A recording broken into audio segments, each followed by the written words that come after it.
ਜੋ ਖਾਲਸਾ ਦੀਵਾਨ ਸੁਸਾਇਟੀ ਨੇ ਪਹਿਲਾ ਗੁਰੂ ਘਰ 1908 ਵੈਂਕੂਵਰ ਦੇ ਵਿੱਚ ਸਥਾਪਿਤ ਕੀਤਾ ਸੀ ਤੇ ਦੂਸਰਾ ਗੁਰੂ ਘਰ ਜੋ ਆਪਣੇ ਸਟਾਕਟਨ 1912 ਦੇ ਵਿੱਚ ਪਹਿਲਾ ਗੁਰੂ ਘਰ ਦੀ ਜੋ ਸੰਗੇ ਬੁਨਿਆਦ ਰੱਖੀ ਗਈ ਗੁਰੂ ਘਰ ਬਣੇ। ਇਹ ਦੋ ਸਭ ਤੋਂ ਵੱਡੀਆਂ ਸੰਸਥਾਵਾਂ ਸੀਗੀਆਂ ਉਸ ਜ਼ਮਾਨੇ 'ਚ। ਕੈਨੇਡਾ ਤੇ ਅਮਰੀਕਾ 'ਚ ਫਰਕ ਇਹ ਸੀ, ਜਿਹੜਾ ਕੈਨੇਡਾ ਸੀ ਉਹ ਬਰਤਾਨੀਆ ਸਾਮਰਾਜ ਦੀ ਇੱਕ ਬਸਤੀ ਸੀ, ਕਾਲੋਨੀ ਸੀ, ਜਾਂ ਉਹ ਇੱਕ ਕਾਮਨਵੈਲਥ ਦਾ, ਜਿਵੇਂ ਹਿੰਦੁਸਤਾਨ ਇੰਡੀਆ ਕਾਮਨਵੈਲਥ ਦੀ ਇੱਕ ਬਸਤੀ ਜਾਂ ਕਾਲੋਨੀ ਸੀ, ਇਸੇ ਤਰ੍ਹਾਂ ਕੈਨੇਡਾ ਵੀ ਇੱਕ ਕਾਮਨਵੈਲਥ ਦਾ ਹਿੱਸਾ ਸੀ। ਸੋ ਇਹ ਜਿਹੜੀ ਅੰਗਰੇਜ਼ ਦੀ ਸਰਕਾਰ ਉਹ ਕਹਿੰਦੀ ਸੀ ਵੀ ਤੁਸੀਂ ਕਿਤੇ ਵੀ ਜਾ ਕੇ ਵਸ ਸਕਦੇ ਹੋ ਸਾਡੇ ਸਾਮਰਾਜ ਦੇ ਵਿੱਚ, ਪਰ ਉਹਨਾਂ ਨੇ ਇੱਕ ਘੁੰਡੀ ਪਾਈ ਹੋਈ ਸੀ ਕਾਨੂੰਨ। ਉਹਨਾਂ ਨੇ ਇਹ ਕਿਹਾ, ਕੈਨੇਡਾ ਨੇ 1908 ਚ ਇੱਕ ਕਾਨੂੰਨ ਬਣਾਤਾ ਜਿਹਨੂੰ ਕਹਿੰਦੇ ਸੀ ਕੰਟੀਨਿਊਸ ਜਰਨੀ, ਕਿ ਜੇ ਤੁਸੀਂ ਕੈਨੇਡਾ ਆਉਣਾ ਉਹੀ ਆ ਸਕਦੇ ਜਿਹੜੇ ਲਗਾਤਾਰ ਸਫ਼ਰ ਜਾਰੀ ਰੱਖਣ। ਆਪਣੇ ਬਜ਼ੁਰਗ ਸੀਗੇ ਜਿਨ੍ਹਾਂ ਦਾ ਨਾਂ ਗਿਆਨੀ ਗੁਰਦਿੱਤ ਸਿੰਘ ਸੀਗਾ, ਉਹ ਬਿਜ਼ਨਸਮੈਨ ਸੀਗੇ, ਬੜੇ ਇੰਟੈਲੀਜੈਂਟ ਪੜ੍ਹੇ ਲਿਖੇ ਇਨਸਾਨ ਸੀ। ਉਹਨਾਂ ਨੇ ਇੱਕ ਜਹਾਜ਼ ਰੈਂਟ ਕੀਤਾ ਹਾਂਗਕਾਂਗ ਤੋਂ, ਉਹ ਜੈਪਨੀਜ਼ ਸ਼ਿਪ ਸੀਗਾ, ਉਹਦਾ ਨਾਂ ਸੀ ਕਾਮਾਗਾਟਾ ਮਾਰੂ, ਤੇ ਉਹਨਾਂ ਨੇ ਨਾਂ ਬਦਲ ਕੇ ਰੱਖਿਆ ਗੁਰੂ ਨਾਨਕ ਜਹਾਜ਼, ਕਿਉਂਕਿ ਉਹਦੇ ਵਿੱਚ ਉਹ ਗੁਰੂ ਗ੍ਰੰਥ ਸਾਹਿਬ ਦਾ ਪ੍ਰਕਾਸ਼ ਵੀ ਕਿਹਾ ਜਾਂਦਾ ਵੀ ਉਸ ਜਹਾਜ਼ ਵਿੱਚ ਸੀਗਾ। ਉਸ ਦੇ ਵਿੱਚ 376 ਪੈਸੰਜਰ ਸੀ ਜੀ। 376 ਦੇ ਵਿੱਚੋਂ 24 ਸਾਡੇ ਮੁਸਲਮਾਨ ਭਰਾ ਸੀ ਤੇ 12 ਸਾਡੇ ਹਿੰਦੂ ਭਰਾ, ਬਾਕੀ ਸਾਰੇ ਸਿੱਖ। ਮੇਰੇ ਖਿਆਲ ਮਈ ਦਾ ਮਹੀਨਾ ਸੀ ਤੇ ਉਹਨਾਂ ਨੇ ਜਹਾਜ਼ ਜਦੋਂ ਵੈਂਕੂਵਰ ਦੀ ਬੰਦਰਗਾਹ ਤੇ ਪਹੁੰਚਿਆ ਤੇ ਉਹਨਾਂ ਨੇ ਉਹ ਜਹਾਜ਼ ਤੋਂ ਉਤਰਨ ਦੇ ਲਈ ਜਦੋਂ ਮਨਜ਼ੂਰੀ ਮੰਗੀ ਤਾਂ ਕੈਨੇਡਾ ਵਾਲਿਆਂ ਨੇ ਕਿਹਾ ਵੀ ਤੁਸੀਂ ਇੱਥੇ ਗੈਰ ਕਾਨੂੰਨੀ ਤਰੀਕੇ ਨਾਲ ਆਏ ਹੋ, ਤੁਸੀਂ ਜਹਾਜ਼ ਤੋਂ ਉਤਰ ਨਹੀਂ ਸਕਦੇ। ਉਹਨਾਂ ਨੇ ਦੱਸਿਆ ਗਿਆ ਵੀ ਇਹ ਕਾਨੂੰਨ ਹੈਗਾ, ਤੁਸੀਂ ਕੰਟੀਨਿਊਸ ਜਰਨੀ, ਜੇ ਤੁਸੀਂ ਇੰਡੀਆ ਤੋਂ ਸਿੱਧਾ ਜਹਾਜ਼ ਲੈ ਕੇ ਆਉਂਦੇ ਤਾਂ ਤੁਸੀਂ ਉਤਰ ਸਕਦੇ ਹੋ। ਹੁਣ ਇੰਡੀਆ ਤੋਂ ਸਿੱਧਾ ਜਹਾਜ਼ ਲਿਆਉਣਾ ਇੱਕ ਪ੍ਰੈਕਟੀਕਲ ਟੈਕਨੀਕਲੀ ਪੋਸੀਬਲ ਨਹੀਂ ਸੀ ਉਸ ਜ਼ਮਾਨੇ ਦੇ ਵਿੱਚ। ਸੋ ਇਹ ਜਹਾਜ਼ ਜੀ ਉੱਥੇ 2 ਮਹੀਨੇ ਬੰਦਰਗਾਹ ਤੇ ਖੜਾ ਰਿਹਾ ਤੇ ਆਪਣੇ ਬੰਦਿਆਂ ਨੂੰ ਦਾ ਖਾਣਾ ਮੁੱਕ ਗਿਆ। ਤੇ ਉੱਥੇ ਜਿਹੜਾ ਰੌਸ ਸਟਰੀਟ ਤੇ ਆਪਾਂ ਗੁਰੂ ਘਰ ਦੀ ਗੱਲ ਕੀਤੀ ਆ, ਜਿਹੜਾ ਵੈਂਕੂਵਰ ਦੇ ਗੁਰੂ ਘਰ ਦੀ ਕਮੇਟੀ ਨੇ ਇਸ ਕੇਸ ਦੇ ਵਿੱਚ ਬਹੁਤ ਹੈਲਪ ਕੀਤੀ। ਲੋਕ ਲੰਗਰ ਬਣਾ ਕੇ ਲਿਜਾ ਕੇ ਉਹਨਾਂ ਨੂੰ ਉੱਥੇ ਪਹੁੰਚਾਉਂਦੇ ਸੀ ਜਿਹੜੇ ਯਾਤਰੀ ਸੀ, ਤੇ ਉਸ ਦਾ ਮੁਕੱਦਮਾ ਵੀ ਲੜਿਆ ਗਿਆ। ਕੇਸ ਚੱਲਦਾ ਰਿਹਾ ਜੀ। 2 ਮਹੀਨੇ ਬਾਅਦ ਕੈਨੇਡਾ ਨੇ ਆਪਣੀ ਨੇਵੀ ਭੇਜਤੀ ਉੱਥੇ ਵੀ ਨਹੀਂ ਤਾਂ ਜੀ ਤੁਹਾਨੂੰ ਬੰਬਾਂ ਨਾਲ ਉਡਾ ਦਾਂਗੇ, ਨਹੀਂ ਤੁਸੀਂ ਆਪਣਾ ਜਹਾਜ਼ ਇੱਥੋਂ ਲੈ ਕੇ ਵਾਪਸ ਚਲੇ ਜਾਓ, ਅਸੀਂ ਤੁਹਾਨੂੰ ਤੇਲ ਦੇ ਦਿੰਦੇ ਆ ਤੇ ਥੋੜਾ ਬਹੁਤਾ ਖਾਣ ਪੀਣ ਦਾ ਸਮਾਨ ਦੇ ਦਿੰਦੇ ਆ। ਉਹਦੇ ਚੋਂ ਸਿਰਫ 24 ਜਿਹੜੇ ਸੀਗੇ ਪੈਸੰਜਰ ਯਾਤਰੀਆਂ ਨੂੰ ਉਤਰਨ ਦਿੱਤਾ ਗਿਆ ਸੀ, ਜਿਹੜੇ ਬਜ਼ੁਰਗ ਸੀ ਜਾਂ ਕੋਈ ਹੋਰ ਵਜ੍ਹਾ ਕਰਕੇ। ਸੋ 352 ਨੂੰ ਵਾਪਸ ਜਾਣਾ ਪਿਆ। 352 ਜਦੋਂ ਬੰਗਾਲ ਦੀ ਖਾੜੀ, ਜਿੱਥੇ ਬੁਜ ਜਿਹੜੀ ਜਗ੍ਹਾ ਜਿੱਥੇ ਉਹਨੂੰ ਜਹਾਜ਼ ਨੂੰ ਅੱਗੇ ਵੀ ਨਹੀਂ ਜਾਣ ਦਿੱਤਾ ਗਿਆ ਕਲਕੱਤੇ ਥਾਈ, ਉਹਨਾਂ ਨੂੰ ਇੱਕ ਸਾਈਡ ਤੇ ਹੀ ਨਾ ਇੱਕ ਛੋਟੀ ਜਿਹੀ ਜਗ੍ਹਾ ਬੁਜ ਹੈਗੀ ਆ, ਉੱਥੇ ਰੋਕ ਲਿਆ। ਉੱਥੇ ਉਹਨਾਂ ਨੂੰ ਉਤਰਨ ਲਈ ਕਿਹਾ ਗਿਆ ਤੇ ਜਹਾਜ਼ ਤੋਂ ਉਤਰੇ ਤਾਂ ਉਹਨਾਂ ਨੂੰ ਜਿਵੇਂ ਉਹਨਾਂ ਕੋਲੇ ਗੁਰੂ ਗ੍ਰੰਥ ਸਾਹਿਬ ਜੀ ਦਾ ਪ੍ਰਕਾਸ਼ ਸੀਗਾ, ਹਾਂਜੀ, ਉਹਨਾਂ ਨੇ ਕਿਹਾ ਵੀ ਅਸੀਂ ਇਹ ਗੁਰੂ ਗ੍ਰੰਥ ਸਾਹਿਬ ਦੀ ਬੀੜ ਨੂੰ ਅਸੀਂ ਉੱਥੇ ਕਲਕੱਤੇ ਦੇ ਗੁਰਦੁਆਰੇ 'ਚ ਲੈ ਕੇ ਜਾਣਾ। ਉੱਥੇ ਜੀ ਬ੍ਰਿਟਿਸ਼ ਨੇ ਗੋਲੀ ਚਲਾ ਦਿੱਤੀ। ਕਈ ਬੰਦੇ ਉੱਥੇ ਸ਼ਹੀਦ ਹੋਏ ਤੇ ਬਾਕੀਆਂ ਨੂੰ ਗ੍ਰਿਫਤਾਰ ਕਰ ਲਿਆ। ਜਿਹੜੇ ਬਾਬਾ ਗੁਰਦਿੱਤ ਸਿੰਘ ਸੀਗੇ ਉਹ ਕਿਸੇ ਤਰ੍ਹਾਂ ਉੱਥੋਂ ਨਿਕਲਣ ਦੇ ਵਿੱਚ ਕਾਮਯਾਬ ਹੋ ਗਏ ਸੀ। ਕਾਮਾਗਾਟਾ ਮਾਰੂ ਦੇ ਇਨਸੀਡੈਂਟ ਦਾ ਜੋ ਮੈਂ ਤੁਹਾਨੂੰ ਇੰਪੈਕਟ ਦੱਸ ਰਿਹਾ ਵੀ ਲੋਕਾਂ ਦੀ ਰੂਹਾਂ ਤੇ ਲੋਕਾਂ ਦੀਆਂ ਸੋਚ ਤੇ ਇਸ ਚੀਜ਼ ਦਾ ਬਹੁਤ ਵੱਡਾ, ਜਿਹੜੇ ਲੋਕ ਸਮਝਦਾਰ ਸੀ ਉਹਨਾਂ ਤੇ ਅਸਰ ਹੋਇਆ ਵੀ ਇਹ ਸਾਡੀ ਹੋਂਦ ਹੈਗੀ ਬ੍ਰਿਟਾਨੀਆ ਸਰਕਾਰ ਦੇ ਰਾਜ ਦੇ ਵਿੱਚ। ਕਈ ਲੋਕਾਂ ਨੂੰ ਤਾਂ ਬਹੁਤ ਵਹਿਮ ਸੀ ਨਾ ਵੀ ਬ੍ਰਿਟਿਸ਼ ਸਾਡੇ ਲਈ ਬਹੁਤ ਚੰਗੇ ਨੇ, ਕਿਉਂਕਿ ਸਾਡੇ ਲੋਕ ਗਲਤ ਪਾਰਟੀਆਂ ਨੂੰ ਸਮਝ ਲੈਂਦੇ ਨੇ ਵੀ ਸਾਡੇ ਲਈ ਬਹੁਤ ਚੰਗੀਆਂ ਨੇ, ਪਰ ਜਦੋਂ ਨਤੀਜੇ ਮਾੜੇ ਨਿਕਲਦੇ ਫੇਰ ਸਮਝ ਆਉਂਦੀ ਉਹਨਾਂ ਨੂੰ। ਜਿੱਦਾਂ ਤੁਸੀਂ ਦੱਸਿਆ ਵੀ 23 ਮਈ 1914 ਨੂੰ ਇਹ ਜਿਹੜਾ ਕਾਮਾਗਾਟਾ ਮਾਰੂ ਦਾ ਜਹਾਜ਼ ਸੀਗਾ, ਜਿਸ ਤੁਸੀਂ ਦੱਸਿਆ ਵੀ ਉਹ ਸੀਗਾ ਜੂਨ ਦੇ ਵਿੱਚ, ਉਹ ਤੋਂ ਮਹੀਨੇ ਬਾਅਦ ਹੀ ਜਿਹੜੀ ਵਰਲਡ ਵਾਰ ਆ ਉਹ ਸ਼ੁਰੂ ਹੁੰਦੀ ਆ। ਫਿਰ ਉਸ ਤੋਂ 102 ਸਾਲ ਬਾਅਦ ਆਪਾਂ ਦੇਖਦੇ ਹਾਂ ਵੀ 2016 ਚ 18 ਮਈ ਨੂੰ ਹੀ ਪ੍ਰਾਈਮ ਮਿਨਿਸਟਰ ਸਟੀਵਨ ਹਾਰਪਰ ਉਹਨਾਂ ਨੇ ਅਪੋਲੋਜਾਈਜ਼ ਕੀਤਾ ਸੀਗਾ ਸਰੀ ਦੇ ਵਿੱਚ, ਜਿਹੜਾ ਉਹ ਆ ਕੇ ਫਾਰਮਰ ਅਪੋਲੋਜੀ ਉਹਨਾਂ ਨੇ ਉੱਥੇ ਕੀਤੀ ਸੀਗੀ ਹਾਰਪਰ ਨੇ, ਤੇ ਟਰੂਡੋ ਨੇ ਅਧਿਕਾਰਤ ਤੌਰ ਦੇ ਉੱਤੇ 18 ਮਈ ਨੂੰ ਜਿਹੜੀ ਉਹ ਕਾਮਾਗਾਟਾ ਮਾਰੂ ਦੇ ਇਨਸੀਡੈਂਟ ਦੇ ਲਈ ਮਾਫੀ ਜਿਹੜੀ ਉਹ ਮੰਗੀ ਸੀਗੀ। ਇੱਥੇ ਦੱਸਿਓ ਵੀ ਹੁਣ ਜਿਸ ਟਾਈਮ ਦੇ ਉੱਤੇ ਸਾਰੇ ਇਨਸੀਡੈਂਟ ਵਾਪਰੇ ਸੀ, ਕਾਮਾਗਾਟਾ ਮਾਰੂ ਦੇ ਨੂੰ ਰੋਕਿਆ ਗਿਆ, ਉੱਥੇ ਇੰਨਾ ਚਿਰ ਰੱਖਿਆ, ਫਿਰ ਵਾਪਸ ਮੋੜਿਆ, ਕਲਕੱਤੇ ਤੋਂ ਪਹਿਲਾਂ ਹੀ ਜਿਹੜਾ ਉਹ ਉਹਨਾਂ ਨੂੰ ਰੋਕ ਲਿਆ ਗਿਆ, ਸਾਰਾ ਕੁਛ। ਉਸੇ ਦਰਮਿਆਨ ਇੱਥੇ ਅਮਰੀਕਾ ਦੇ ਵਿੱਚ ਕੀ ਪੈਰਲਲੀ ਜਿਹੜਾ ਉਹ ਚੱਲ ਰਿਹਾ ਸੀਗਾ? ਪੈਰਲਲ ਤੇ ਇਹੀ ਸੀਗਾ ਜੀ, ਗਦਰ ਪਾਰਟੀ ਇੱਥੇ ਆਰਗੇਨਾਈਜ਼ ਹੋ ਰਹੀ ਸੀ। ਇਸ ਦੇ ਨਾਲ ਗਦਰ ਪਾਰਟੀ ਦੇ ਵਿੱਚ ਇੱਕ ਬਹੁਤ ਵੱਡਾ ਬੂਸਟ ਆਇਆ। ਮਤਲਬ ਟੱਕਾ ਤਾਂ ਪਹਿਲਾਂ ਹੀ ਹੁੰਦਾ ਸੀ, ਆਪਾਂ ਦੱਸਿਆ ਜੋ ਬੈਲਿੰਗਮ ਦਾ ਇਨਸੀਡੈਂਟ ਹੋਇਆ, ਫਿਰ ਸੇਂਟ ਜੌਨ ਚ ਹੋਇਆ, ਫਿਰ ਪਾਰਟੀ 1913 'ਚ ਬਣ ਗਈ। ਫਿਰ ਉਹ ਸੈਨ ਫ੍ਰਿਸਕੋ ਆ ਗਈਆਂ ਉਹਨਾਂ ਦੀਆਂ ਐਕਟੀਵਿਟੀਜ਼, ਤੇ ਹੋਰ ਇੰਟੈਲੈਕਚੁਅਲ ਸੀ ਜਿਹੜੇ ਇੰਡੀਆ ਦੇ ਦੂਜੀਆਂ ਸਟੇਟਾਂ ਤੋਂ, ਬੰਗਾਲੀ ਵੀ ਕਈ ਵਿੱਚ ਕਾਫੀ ਸ਼ਾਮਲ ਹੋ ਗਏ ਜਿਹੜੇ ਪੜ੍ਹੇ ਲਿਖੇ ਸੀ।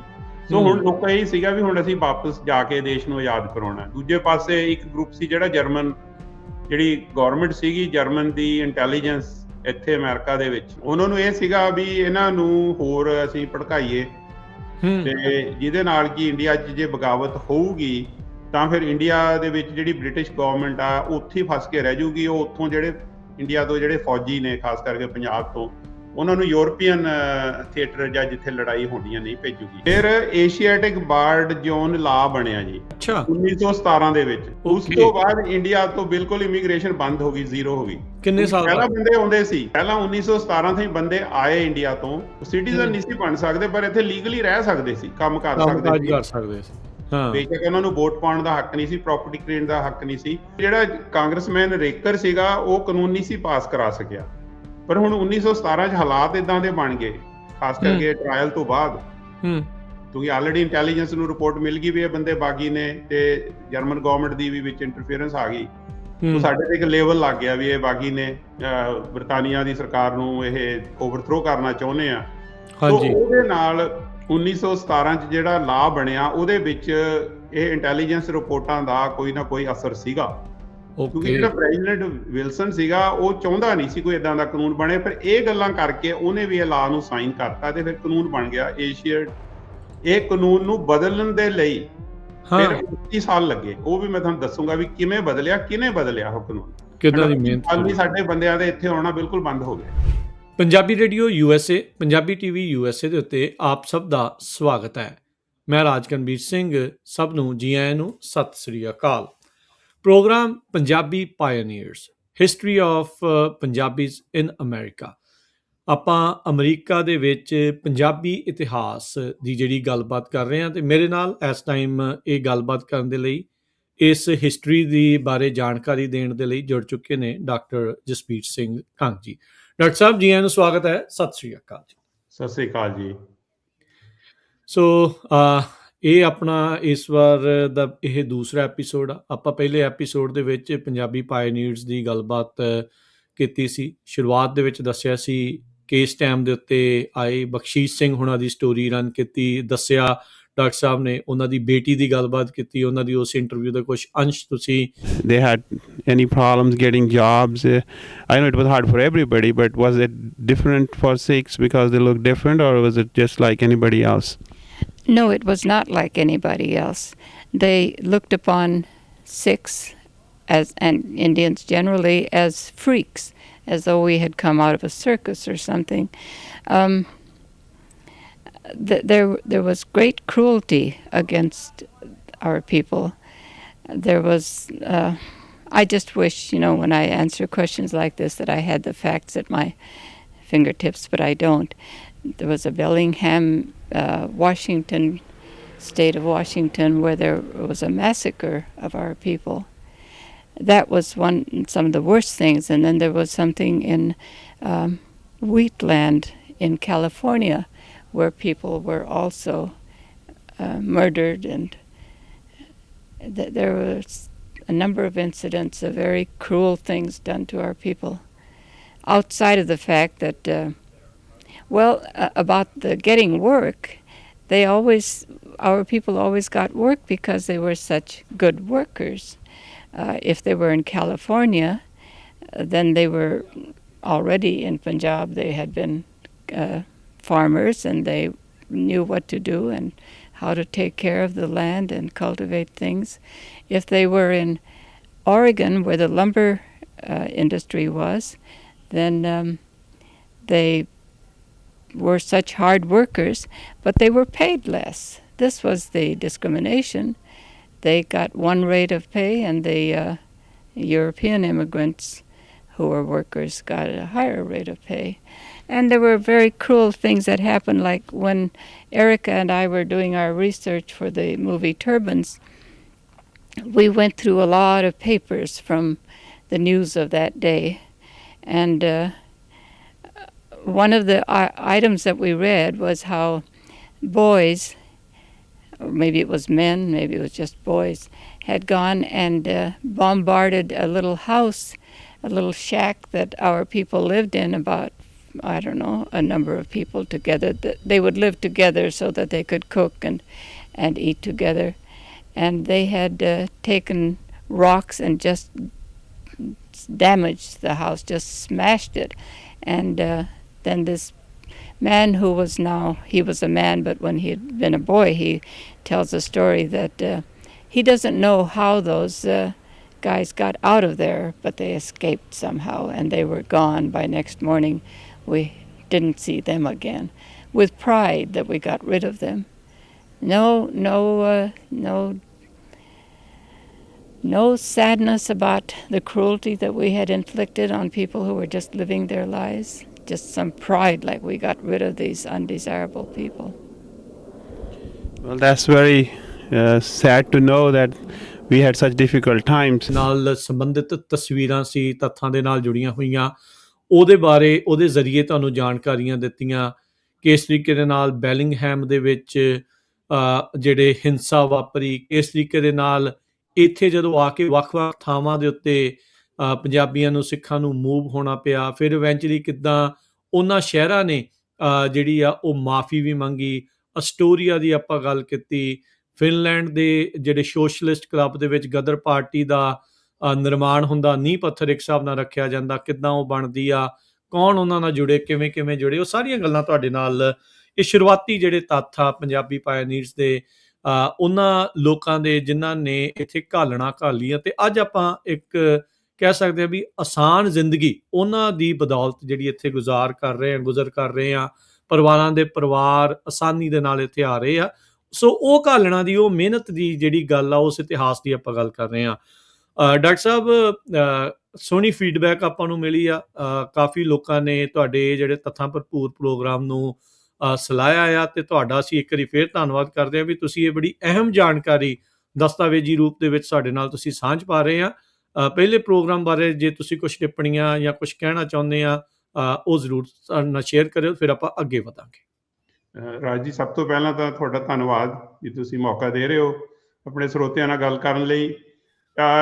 ਇੱਕ ਤਾਂ ਮੈਂ ਇਹ ਸਪਸ਼ਟ ਕਰਨੀ ਚਾਹੁੰਦਾ ਵੀ ਸਾਡਾ ਕੋਈ ਮਕਸਦ ਕਿਸੇ ਪੋਲੀਟੀਕਲ ਆਈਡੀਓਲੋਜੀ ਨੂੰ ਅਪੋਜ਼ ਕਰਨਾ ਜਾਂ ਉਹਦੇ ਹੱਕ, ਜਾਂ ਅਸੀਂ ਕਿਸੇ ਦੇ ਵਿਚਾਰਾਂ ਨੂੰ ਸੱਟ ਬਚਾਉਣ ਮਾਰਨ ਦਾ ਸਾਡਾ ਮਕਸਦ ਨਹੀਂ ਹੈ। ਅਸੀਂ ਸਿਰਫ ਇੱਕ ਤੱਥਾਂ ਤੇ, ਜੋ ਸਾਡਾ ਇਸ ਕੰਟਰੀ ਦੇ ਵਿੱਚ ਅਮਰੀਕਾ ਇੱਕ ਬਹੁਤ ਵਧੀਆ ਮੁਲਕ ਆ, ਇੱਥੇ ਆ ਕੇ ਸਾਡੀ ਕਮਿਊਨਿਟੀ ਨੇ ਬਹੁਤ ਤਰੱਕੀ ਕੀਤੀ ਹੈ, ਪਰ ਇੱਥੇ ਥਾਈਂ ਪਹੁੰਚਣ ਲਈ ਕਾਫੀ ਘਾਲਣੀ ਪਈ ਅਤੇ ਕਾਫੀ ਵਿਤਕਰੇ ਵੀ ਝੱਲਣੇ ਪਏ। ਸਾਨੂੰ ਉਹ ਵਿਤਕਰਿਆਂ ਬਾਰੇ ਪਤਾ ਹੋਣਾ ਚਾਹੀਦਾ, ਨਹੀਂ ਤਾਂ ਉਹ ਦੁਬਾਰਾ ਵੀ ਹੋ ਸਕਦੇ ਨੇ।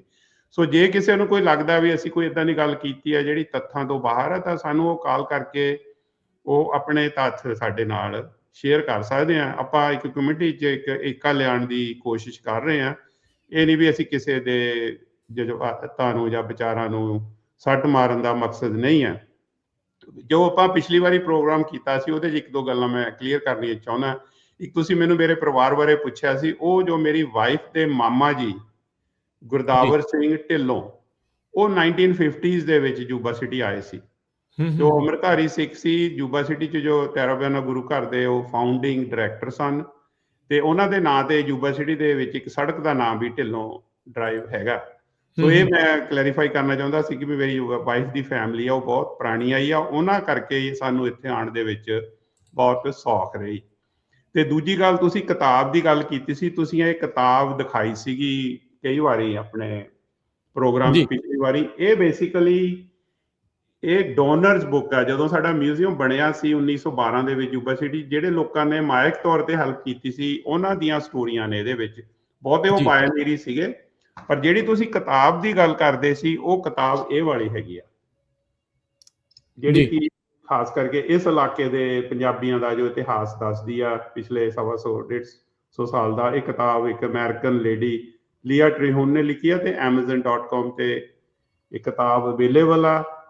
ਅਤੇ ਇਹਦਾ ਬੈਕ ਕਵਰ ਹੈ ਜੀ, ਪਿੱਛੇ ਆਪਣੇ ਦਲੀਪ ਸਾਂਢ ਦੀ, ਪ੍ਰੈਜ਼ੀਡੈਂਟ ਕੈਨੇਡੀ ਮੈਂ ਪਿਕਚਰ ਆ, ਭਗਤ ਸਿੰਘ ਆ ਟਵਿਨਸ ਨੇ, ਬੜੀਆਂ ਫੇਮਸ ਡਾਂਸਰ ਹੋਈਆਂ ਇਸ ਇਲਾਕੇ ਦੀਆਂ। ਸੋ ਇਹ ਕਿਤਾਬ ਸਾਡੀ ਸੁਸਾਇਟੀ ਤੋਂ ਵੀ ਮਿਲ ਸਕਦੀ ਆ, ਇੱਥੇ ਜੂਬਾ ਸਿਟੀ 'ਚ ਮਿਊਜ਼ੀਅਮ 'ਚ ਵੀ ਉਪਲਬਧ ਹੈਗੀ ਆ। ਸੋ ਇਹ ਮੈਂ ਦੋ ਤਿੰਨ ਗੱਲਾਂ ਸਪਸ਼ਟ ਕਰਨੀਆਂ ਚਾਹੁੰਦਾ ਸੀਗਾ ਵੀ ਮੈਂ ਕੋਈ ਕੋਈ ਬੰਦਾ ਪਰਿਵਾਰ ਨਾਲ ਜੁੜਿਆ ਹੁੰਦਾ, ਇਕੱਲੇ ਬੰਦੇ ਦੀ ਤਾਂ ਕੋਈ ਹਸਤੀ ਨਹੀਂ ਹੁੰਦੀ। ਹਾਂਜੀ ਬਿਲਕੁਲ।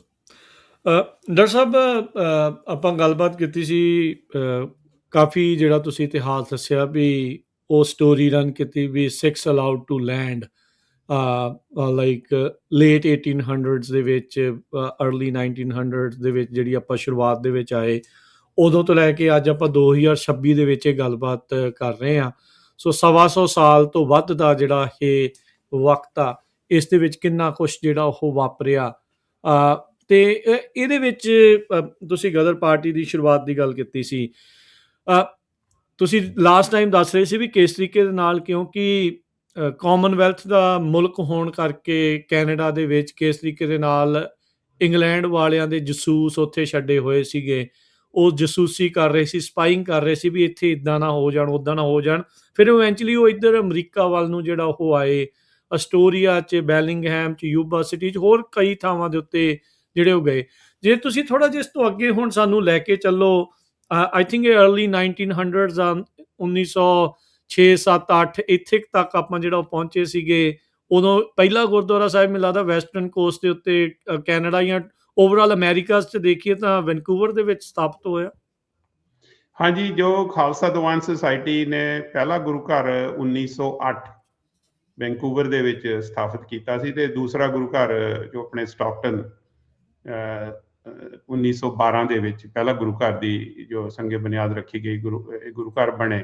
ਇਹ ਦੋ ਸਭ ਤੋਂ ਵੱਡੀਆਂ ਸੰਸਥਾਵਾਂ ਸੀਗੀਆਂ ਉਸ ਜ਼ਮਾਨੇ 'ਚ। ਜੇ ਆਪਾਂ ਥੋੜਾ ਜਿਹਾ ਪਿੱਛੇ ਜਾਈਏ, ਹਾਂਜੀ, ਆਪਾਂ ਪਹਿਲਾਂ ਦੱਸਿਆ ਵੀ ਪੁਰਾਣੇ ਜਿਹੜੇ ਸਾਡੇ ਫੌਜੀ ਸੀਗੇ ਜਿਨ੍ਹਾਂ ਨੇ ਬ੍ਰਿਟਿਸ਼ ਆਰਮੀ ਦੇ ਵਿੱਚ ਕੰਮ ਕੀਤਾ, ਹੌਲੀ ਹੌਲੀ ਦੇ started trickling to the west coast. ਤੇ ਜਿਹੜਾ ਦੂਜਾ ਵੱਡਾ ਇਨਸੀਡੈਂਟ ਹੋਇਆ ਸੀ 1907 ਦੇ ਵਿੱਚ, ਪੰਜਾਬ ਦੇ ਵਿੱਚ ਇੱਕ ਕਿਸਾਨਾਂ ਦੀ ਬਹੁਤ ਵੱਡੀ ਐਜੀਟੇਸ਼ਨ ਚੱਲੀ ਸੀ। ਜਿਵੇਂ ਤੁਸੀਂ ਜਾਣਦੇ ਹੋ ਵੀ ਕੁਝ ਸਾਲ ਪਹਿਲਾਂ ਦਿੱਲੀ ਦੇ ਵਿੱਚ ਇੱਕ ਬਹੁਤ ਵੱਡਾ ਸਾਡਾ ਕਿਸਾਨਾਂ ਦਾ ਇੱਕ ਘੋਲ ਜਾਂ ਐਜੀਟੇਸ਼ਨ ਸੀ, ਜਿਹਦੇ 'ਚ ਕਿ ਉਹਨਾਂ ਨੇ ਜਿੱਤ ਪ੍ਰਾਪਤ ਕੀਤੀ ਸੀ। ਇਸੇ ਤਰ੍ਹਾਂ ਦੀ ਇੱਕ ਐਜੀਟੇਸ਼ਨ 1907 ਦੇ ਵਿੱਚ ਪੰਜਾਬ 'ਚ ਜਦੋਂ ਟੈਕਸੇਸ਼ਨ ਵਗੈਰਾ ਹੋਰ ਕਾਫੀ ਲੈਂਡ ਰਿਫਾਰਮਸ ਦਾ ਇਸ਼ੂ ਚੱਲ ਰਿਹਾ ਸੀਗਾ, ਸੋ ਉਦੋਂ ਵੀ ਕਾਫੀ ਜਿਹੜੇ ਲੋਕ ਆਪਣੇ ਖਾਸ ਕਰਕੇ ਪੰਜਾਬੀ ਪੇਂਡੂ ਇਲਾਕਿਆਂ ਨਾਲ ਸੰਬੰਧ ਰੱਖਦੇ ਸੀ, ਉਹ ਇਸ ਮੂਵਮੈਂਟ ਦੇ ਵਿੱਚ ਸ਼ਾਮਲ ਹੋਏ, ਤੇ ਉਹਨਾਂ ਨੇ ਵੀ ਕਾਫੀ ਲੋਕਾਂ ਨੂੰ ਉੱਥੋਂ ਨਿਕਲਣ ਲਈ ਮਜਬੂਰ ਜਾਂ ਮੋਟੀਵੇਟ ਕੀਤਾ। ਸੋ 1908 ਜਾਂ 9 ਥਾਈਂ ਕਈ ਹਜ਼ਾਰ ਲੋਕ ਪੰਜਾਬ ਤੋਂ ਵੈਸਟ ਕੋਸਟ ਤੇ ਆ ਗਏ ਸੀ ਕੈਨੇਡਾ ਤੇ ਆਪਣੇ ਵੈਸਟਰਨ ਸਟੇਟਸ ਆਫ ਅਮਰੀਕਾ, ਜਿਵੇਂ ਵਾਸ਼ਿੰਗਟਨ ਤੇ ਖਾਸ ਕਰਕੇ ਕੈਲੀਫੋਰਨੀਆ ਦੇ ਵਿੱਚ। 1908 ਦੇ ਵਿੱਚ ਜਾ ਕੇ ਇੰਗਲੈਂਡ ਦੇ ਕੈਨੇਡਾ ਦੇ ਵਿੱਚ ਇੱਕ ਮੂਵਮੈਂਟ ਚੱਲੀ ਵੀ ਵਾਈਟਸ ਓਨਲੀ ਕੈਨੇਡਾ। ਉੱਥੇ ਕਾਫੀ ਉਹਨਾਂ ਨੇ ਇੱਕ ਕਾਨੂੰਨ ਬਣਾਇਆ ਜਿਹੜਾ ਕਿ ਬੜਾ ਹੱਸੋਹੀਣਾ ਕਾਨੂੰਨ ਆ। ਮੈਂ ਥੋੜਾ ਜਿਹਾ ਆਪਣੇ ਸਰੋਤਿਆਂ ਨੂੰ ਇਹ ਦੱਸਣਾ ਚਾਹੁੰਦਾ ਵੀ ਕੈਨੇਡਾ ਤੇ ਅਮਰੀਕਾ 'ਚ ਫਰਕ ਇਹ ਸੀ, ਜਿਹੜਾ ਕੈਨੇਡਾ ਸੀ ਉਹ ਬਰਤਾਨੀਆ ਸਾਮਰਾਜ ਦੀ ਇੱਕ ਬਸਤੀ ਸੀ, ਕਾਲੋਨੀ ਸੀ, ਜਾਂ ਉਹ ਇੱਕ ਕਾਮਨਵੈਲਥ ਦਾ, ਜਿਵੇਂ ਹਿੰਦੁਸਤਾਨ ਇੰਡੀਆ ਕਾਮਨਵੈਲਥ ਦੀ ਇੱਕ ਬਸਤੀ ਜਾਂ ਕਾਲੋਨੀ ਸੀ, ਇਸੇ ਤਰ੍ਹਾਂ ਕੈਨੇਡਾ ਵੀ ਇੱਕ ਕਾਮਨਵੈਲਥ ਦਾ ਹਿੱਸਾ ਸੀ। ਸੋ ਇਹ ਜਿਹੜੀ ਅੰਗਰੇਜ਼ ਦੀ ਸਰਕਾਰ ਉਹ ਕਹਿੰਦੀ ਸੀ ਵੀ ਤੁਸੀਂ ਕਿਤੇ ਵੀ ਜਾ ਕੇ ਬਸ ਸਕਦੇ ਹੋ ਸਾਡੇ ਸਾਮਰਾਜ ਦੇ ਵਿੱਚ, ਪਰ ਉਹਨਾਂ ਨੇ ਇੱਕ ਘੁੰਡੀ ਪਾਈ ਹੋਈ ਸੀ ਕਾਨੂੰਨ। ਉਹਨਾਂ ਨੇ ਇਹ ਕਿਹਾ, ਕੈਨੇਡਾ ਨੇ 1908 'ਚ ਇੱਕ ਕਾਨੂੰਨ ਬਣਾਤਾ ਜਿਹਨੂੰ ਕਹਿੰਦੇ ਸੀ ਕੰਟੀਨਿਊਸ ਜਰਨੀ, ਕਿ ਜੇ ਤੁਸੀਂ ਕੈਨੇਡਾ ਆਉਣਾ ਉਹੀ ਆ ਸਕਦੇ ਜਿਹੜੇ ਲਗਾਤਾਰ ਸਫ਼ਰ ਜਾਰੀ ਰੱਖਣ। ਅੱਛਾ, ਹਾਂਜੀ। ਸੋ ਹੁਣ ਤੁਸੀਂ ਮੈਨੂੰ ਦੱਸੋ ਵੀ ਇੰਡੀਆ ਤੋਂ, ਕਲਕੱਤੇ ਤੋਂ, ਆਪਣੇ ਜਿਹੜੇ ਪਹਿਲਾਂ ਤਾਂ ਪੰਜਾਬ ਤੋਂ ਲੋਕ ਵਿਚਾਰੇ ਔਖੇ ਸੌਖੇ ਗੱਡੀਆਂ 'ਚ ਬਹਿ ਕੇ ਕਲਕੱਤੇ ਪਹੁੰਚਦੇ ਸੀ, ਕਲਕੱਤੇ ਤੋਂ ਫਿਰ ਸਮੁੰਦਰੀ ਜਹਾਜ਼ਾਂ ਰਾਹੀਂ ਕੋਈ ਹਾਂਗਕਾਂਗ ਜਾਂ ਥਾਈਲੈਂਡ ਇੱਧਰੋਂ ਹੋ ਕੇ ਫਿਰ ਆਪਣੇ ਬਜ਼ੁਰਗ ਸੀਗੇ ਜਿਨ੍ਹਾਂ ਦਾ ਨਾਂ ਗਿਆਨੀ ਗੁਰਦਿੱਤ ਸਿੰਘ ਸੀਗਾ, ਉਹ ਬਿਜ਼ਨਸਮੈਨ ਸੀਗੇ, ਬੜੇ ਇੰਟੈਲੀਜੈਂਟ ਪੜ੍ਹੇ ਲਿਖੇ ਇਨਸਾਨ ਸੀ। ਉਹਨਾਂ ਨੇ ਇੱਕ ਜਹਾਜ਼ ਰੈਂਟ ਕੀਤਾ ਹਾਂਗਕਾਂਗ ਤੋਂ, ਉਹ ਜੈਪਨੀਜ਼ ਸ਼ਿਪ ਸੀਗਾ, ਉਹਦਾ ਨਾਂ ਸੀ ਕਾਮਾਗਾਟਾ ਮਾਰੂ ਸ਼ਿਪ, ਤੇ ਉਹਦਾ ਉਹਨਾਂ ਨੇ ਨਾਂ ਬਦਲ ਕੇ ਰੱਖਿਆ ਗੁਰੂ ਨਾਨਕ ਜਹਾਜ਼, ਕਿਉਂਕਿ ਉਹਦੇ ਵਿੱਚ ਉਹ ਗੁਰੂ ਗ੍ਰੰਥ ਸਾਹਿਬ ਦਾ ਪ੍ਰਕਾਸ਼ ਵੀ ਕਿਹਾ ਜਾਂਦਾ ਵੀ ਉਸ ਜਹਾਜ਼ ਵਿੱਚ ਸੀਗਾ। ਉਸਦੇ ਵਿੱਚ 376 ਪੈਸੰਜਰ ਸੀ ਜੀ। 376 ਦੇ ਵਿੱਚੋਂ 24 ਸਾਡੇ ਮੁਸਲਮਾਨ ਭਰਾ ਸੀ ਤੇ 12 ਸਾਡੇ ਹਿੰਦੂ ਭਰਾ, ਬਾਕੀ ਸਾਰੇ ਸਿੱਖ ਸੀਗੇ। 340 ਸੀ। ਮੈਂ ਕੋਈ ਮਜ਼ਹਬ ਦੀ ਵੰਡੀ ਨਹੀਂ ਪਾ ਰਿਹਾ, ਉਹ ਸਾਰੇ these are the facts, doctor ਸਾਹਿਬ। ਇਹ ਅਕਸਰ ਕਈ ਵਾਰੀ ਗੱਲ ਕੀਤੀ ਜਾਂਦੀ ਆ ਵੀ ਉਹਨਾਂ ਨੇ ਗੁਰੂ ਗ੍ਰੰਥ ਸਾਹਿਬ ਦਾ ਪ੍ਰਕਾਸ਼ ਵੀ ਸੀ ਉਸ ਜਹਾਜ਼ ਤੇ। ਤੇ ਜਦੋਂ ਕੈਨੇਡਾ ਦੇ ਵਿੱਚ ਉਹ ਪਹੁੰਚੇ, ਮੇਰੇ ਖਿਆਲ ਮਈ ਦਾ ਮਹੀਨਾ ਸੀ, ਤੇ ਉਹਨਾਂ ਨੇ ਜਹਾਜ਼ ਜਦੋਂ ਵੈਂਕੂਵਰ ਦੀ ਬੰਦਰਗਾਹ ਤੇ ਪਹੁੰਚਿਆ ਤੇ ਉਹਨਾਂ ਨੇ ਉਹ ਜਹਾਜ਼ ਤੋਂ ਉਤਰਨ ਦੇ ਲਈ ਜਦੋਂ ਮਨਜ਼ੂਰੀ ਮੰਗੀ ਤਾਂ ਕੈਨੇਡਾ ਵਾਲਿਆਂ ਨੇ ਕਿਹਾ ਵੀ ਤੁਸੀਂ ਇੱਥੇ ਗੈਰ ਕਾਨੂੰਨੀ ਤਰੀਕੇ ਨਾਲ ਆਏ ਹੋ, ਤੁਸੀਂ ਜਹਾਜ਼ ਤੋਂ ਉਤਰ ਨਹੀਂ ਸਕਦੇ। ਉਹਨਾਂ ਐਂਟਰੀ ਨੂੰ ਮਨਾ ਦੱਸਿਆ ਗਿਆ ਵੀ ਇਹ ਕਾਨੂੰਨ ਹੈਗਾ, ਤੁਸੀਂ ਕੰਟੀਨਿਊਸ ਜਰਨੀ, ਜੇ ਤੁਸੀਂ ਇੰਡੀਆ ਤੋਂ ਸਿੱਧਾ ਜਹਾਜ਼ ਲੈ ਕੇ ਆਉਂਦੇ ਤਾਂ ਤੁਸੀਂ ਉਤਰ ਸਕਦੇ ਹੋ।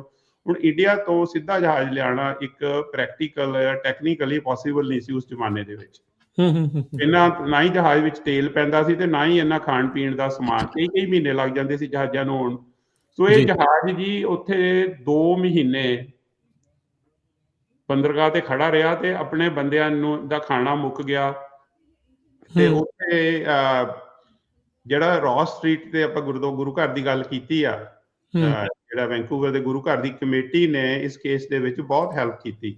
ਲੋਕ ਲੰਗਰ ਬਣਾ ਕੇ ਲਿਜਾ ਕੇ ਉਹਨਾਂ ਨੂੰ ਉੱਥੇ ਪਹੁੰਚਾਉਂਦੇ ਸੀ ਜਿਹੜੇ ਯਾਤਰੀ ਸੀ, ਤੇ ਉਸ ਦਾ ਮੁਕੱਦਮਾ ਵੀ ਲੜਿਆ ਗਿਆ। ਇੱਕ ਬੜਾ ਫੇਮਸ ਮੁਸਲਿਮ ਵਕੀਲ ਸੀ, ਮੈਨੂੰ ਉਹਦਾ ਹੁਣ ਨਾਂ ਨਹੀਂ ਯਾਦ ਆ ਰਿਹਾ, ਜਿਹਨੇ ਕਿ ਬਹੁਤ ਮਿਹਨਤ ਕਰਕੇ ਕੇਸ ਵੀ ਲੜਿਆ ਕਿ ਇਹ ਬ੍ਰਿਟਿਸ਼ ਸਬਜੈਕਟ ਨੇ ਜਿਹੜੇ ਇੰਡੀਆ ਤੋਂ ਲੋਕ ਆਏ ਇਹਨਾਂ ਨੂੰ ਜਹਾਜ਼ ਤੋਂ ਉਤਰਨ ਦਿੱਤਾ ਜਾਵੇ। ਪਰ ਸਰਕਾਰ ਕੇਸ ਚੱਲਦਾ ਰਿਹਾ ਜੀ। 2 ਮਹੀਨੇ ਬਾਅਦ ਕੈਨੇਡਾ ਨੇ ਆਪਣੀ ਨੇਵੀ ਭੇਜਤੀ ਉੱਥੇ ਵੀ ਨਹੀਂ ਤਾਂ ਜੀ ਤੁਹਾਨੂੰ ਬੰਬਾਂ ਨਾਲ ਉਡਾ ਦਾਂਗੇ, ਨਹੀਂ ਤੁਸੀਂ ਆਪਣਾ ਜਹਾਜ਼ ਇੱਥੋਂ ਲੈ ਕੇ ਵਾਪਸ ਚਲੇ ਜਾਓ, ਅਸੀਂ ਤੁਹਾਨੂੰ ਤੇਲ ਦੇ ਦਿੰਦੇ ਆ ਤੇ ਥੋੜਾ ਬਹੁਤਾ ਖਾਣ ਪੀਣ ਦਾ ਸਮਾਨ ਦੇ ਦਿੰਦੇ ਆ। ਤੇ ਉਹਦੇ ਚੋਂ ਸਿਰਫ 24 ਜਿਹੜੇ ਸੀਗੇ ਪੈਸੰਜਰ ਯਾਤਰੀਆਂ ਨੂੰ ਉਤਰਨ ਦਿੱਤਾ ਗਿਆ ਸੀ, ਜਿਹੜੇ ਬਜ਼ੁਰਗ ਸੀ ਜਾਂ ਕੋਈ ਹੋਰ ਵਜ੍ਹਾ ਕਰਕੇ। ਸੋ 352 ਨੂੰ ਵਾਪਸ ਜਾਣਾ ਪਿਆ। 352 ਜਦੋਂ ਬੰਗਾਲ ਦੀ ਖਾੜੀ, ਜਿੱਥੇ ਬੁਜ ਜਿਹੜੀ ਜਗ੍ਹਾ ਜਿੱਥੇ ਉਹਨੂੰ ਜਹਾਜ਼ ਨੂੰ ਅੱਗੇ ਵੀ ਨਹੀਂ ਜਾਣ ਦਿੱਤਾ ਗਿਆ ਕਲਕੱਤੇ ਥਾਈ, ਉਹਨਾਂ ਨੂੰ ਇੱਕ ਸਾਈਡ ਤੇ ਹੀ ਨਾ ਇੱਕ ਛੋਟੀ ਜਿਹੀ ਜਗ੍ਹਾ ਬੁਜ ਹੈਗੀ ਆ, ਉੱਥੇ ਰੋਕਦੇ ਉੱਥੇ ਉਹਨਾਂ ਨੂੰ ਉਤਰਨ ਲਈ ਕਿਹਾ ਗਿਆ। ਤੇ ਜਹਾਜ਼ ਤੋਂ ਉਤਰੇ ਤਾਂ ਉਹਨਾਂ ਨੂੰ ਜਿਵੇਂ ਉਹਨਾਂ ਕੋਲੇ ਗੁਰੂ ਗ੍ਰੰਥ ਸਾਹਿਬ ਜੀ ਦਾ ਪ੍ਰਕਾਸ਼ ਸੀਗਾ, ਹਾਂਜੀ, ਉਹਨਾਂ ਨੇ ਕਿਹਾ ਵੀ ਅਸੀਂ ਇਹ ਗੁਰੂ ਗ੍ਰੰਥ ਸਾਹਿਬ ਦੀ ਬੀੜ ਨੂੰ ਅਸੀਂ ਉੱਥੇ ਕਲਕੱਤੇ ਦੇ ਗੁਰਦੁਆਰੇ 'ਚ ਲੈ ਕੇ ਜਾਣਾ।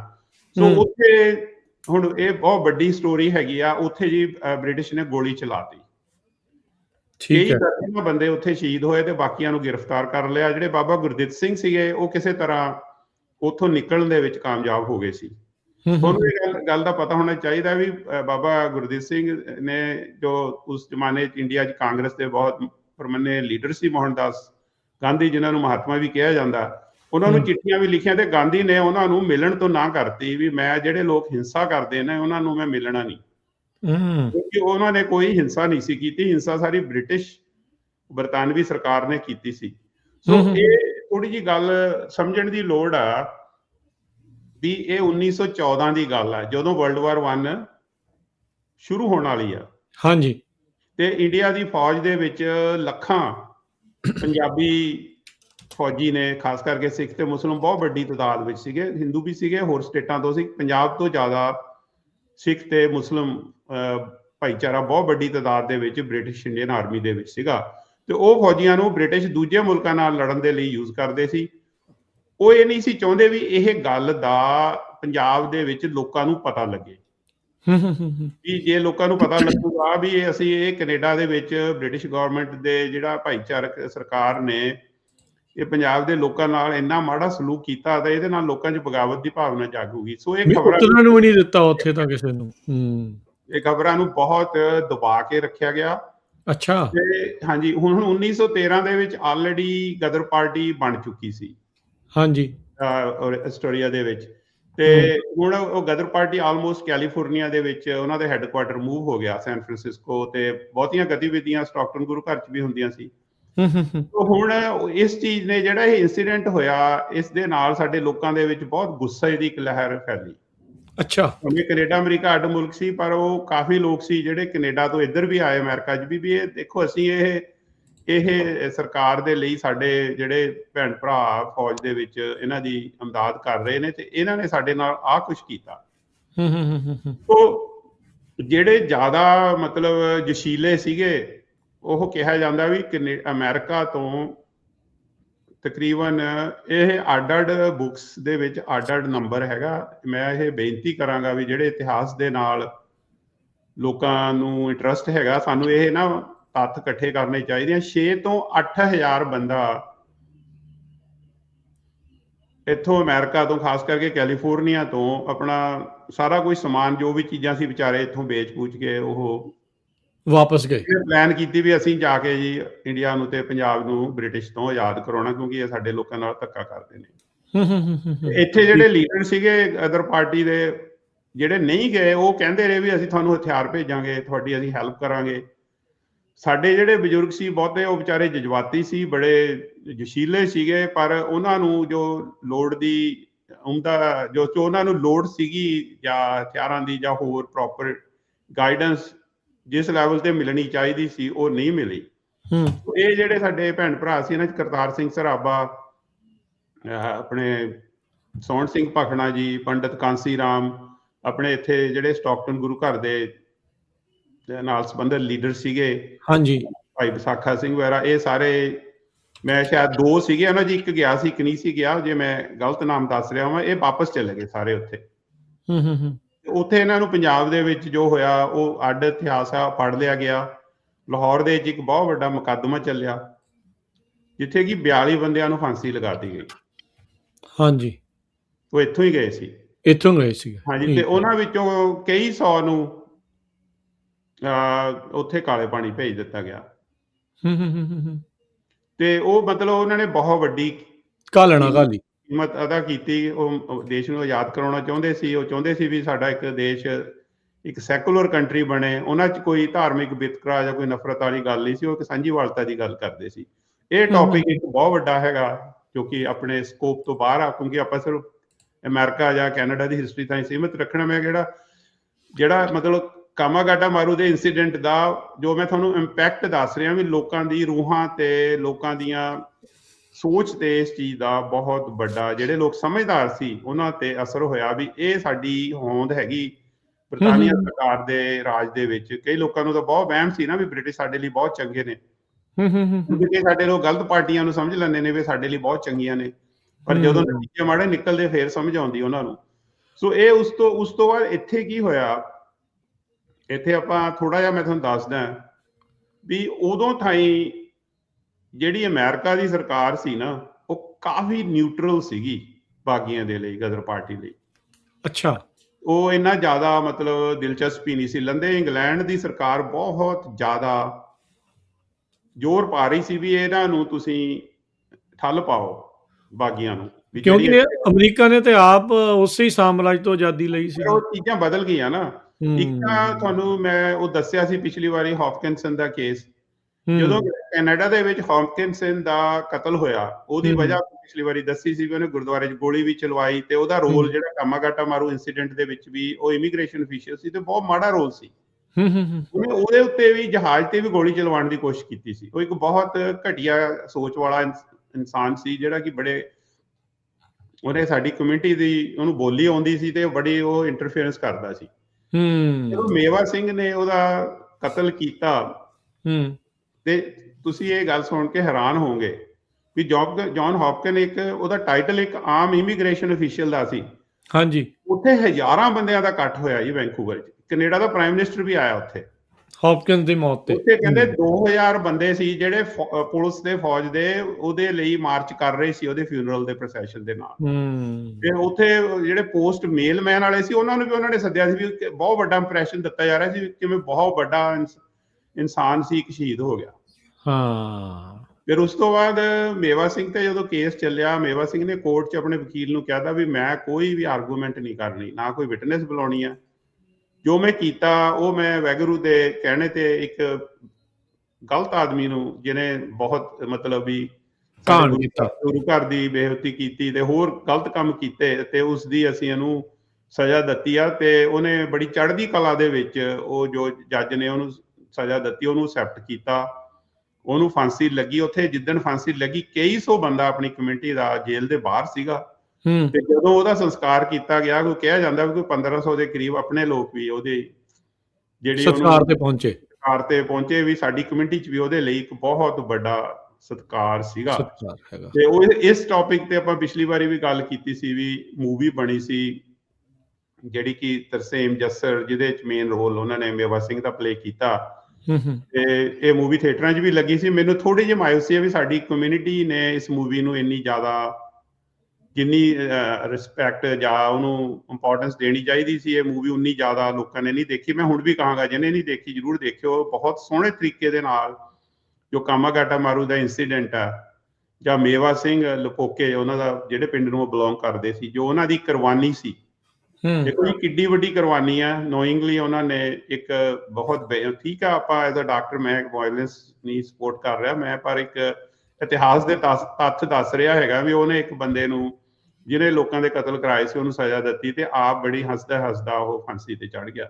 ਸੋਧਾ ਲਾਉਣ ਵਾਲਾ ਜਿਹੜਾ ਕਨਸੈਪਟ ਆ ਵੀ ਇੱਕ ਹਿਸਾਬ ਦੇ ਨਾਲ ਵੀ ਉਹ ਉਹਦੀ ਜਿਹੜੀ ਕੁਰਬਾਨੀ ਆ ਬਹੁਤ ਘੱਟ ਲੋਕਾਂ ਨੂੰ ਪਤਾ। ਕੈਨੇਡਾ ਵਾਲੇ ਵਿੱਚ ਤਾਂ ਲੋਕ ਜਾਣਦੇ ਨੇ, ਪਰ ਸਾਡੀ ਆਪਣੀ ਕਮਿਊਨਿਟੀ ਪੰਜਾਬ ਦੇ ਵਿੱਚ ਜਾਂ ਇੰਡੀਆ ਦੇ ਬਾਕੀਆਂ ਸਟੇਟਾਂ ਦੇ ਵਿੱਚ ਜਾਂ ਹੋਰ ਲੋਕਾਂ ਨੂੰ ਨਹੀਂ ਪਤਾ ਵੀ ਉਹਦੇ ਨਾਲ ਫਿਰ ਪਤਾ ਕੀ ਹੋਇਆ।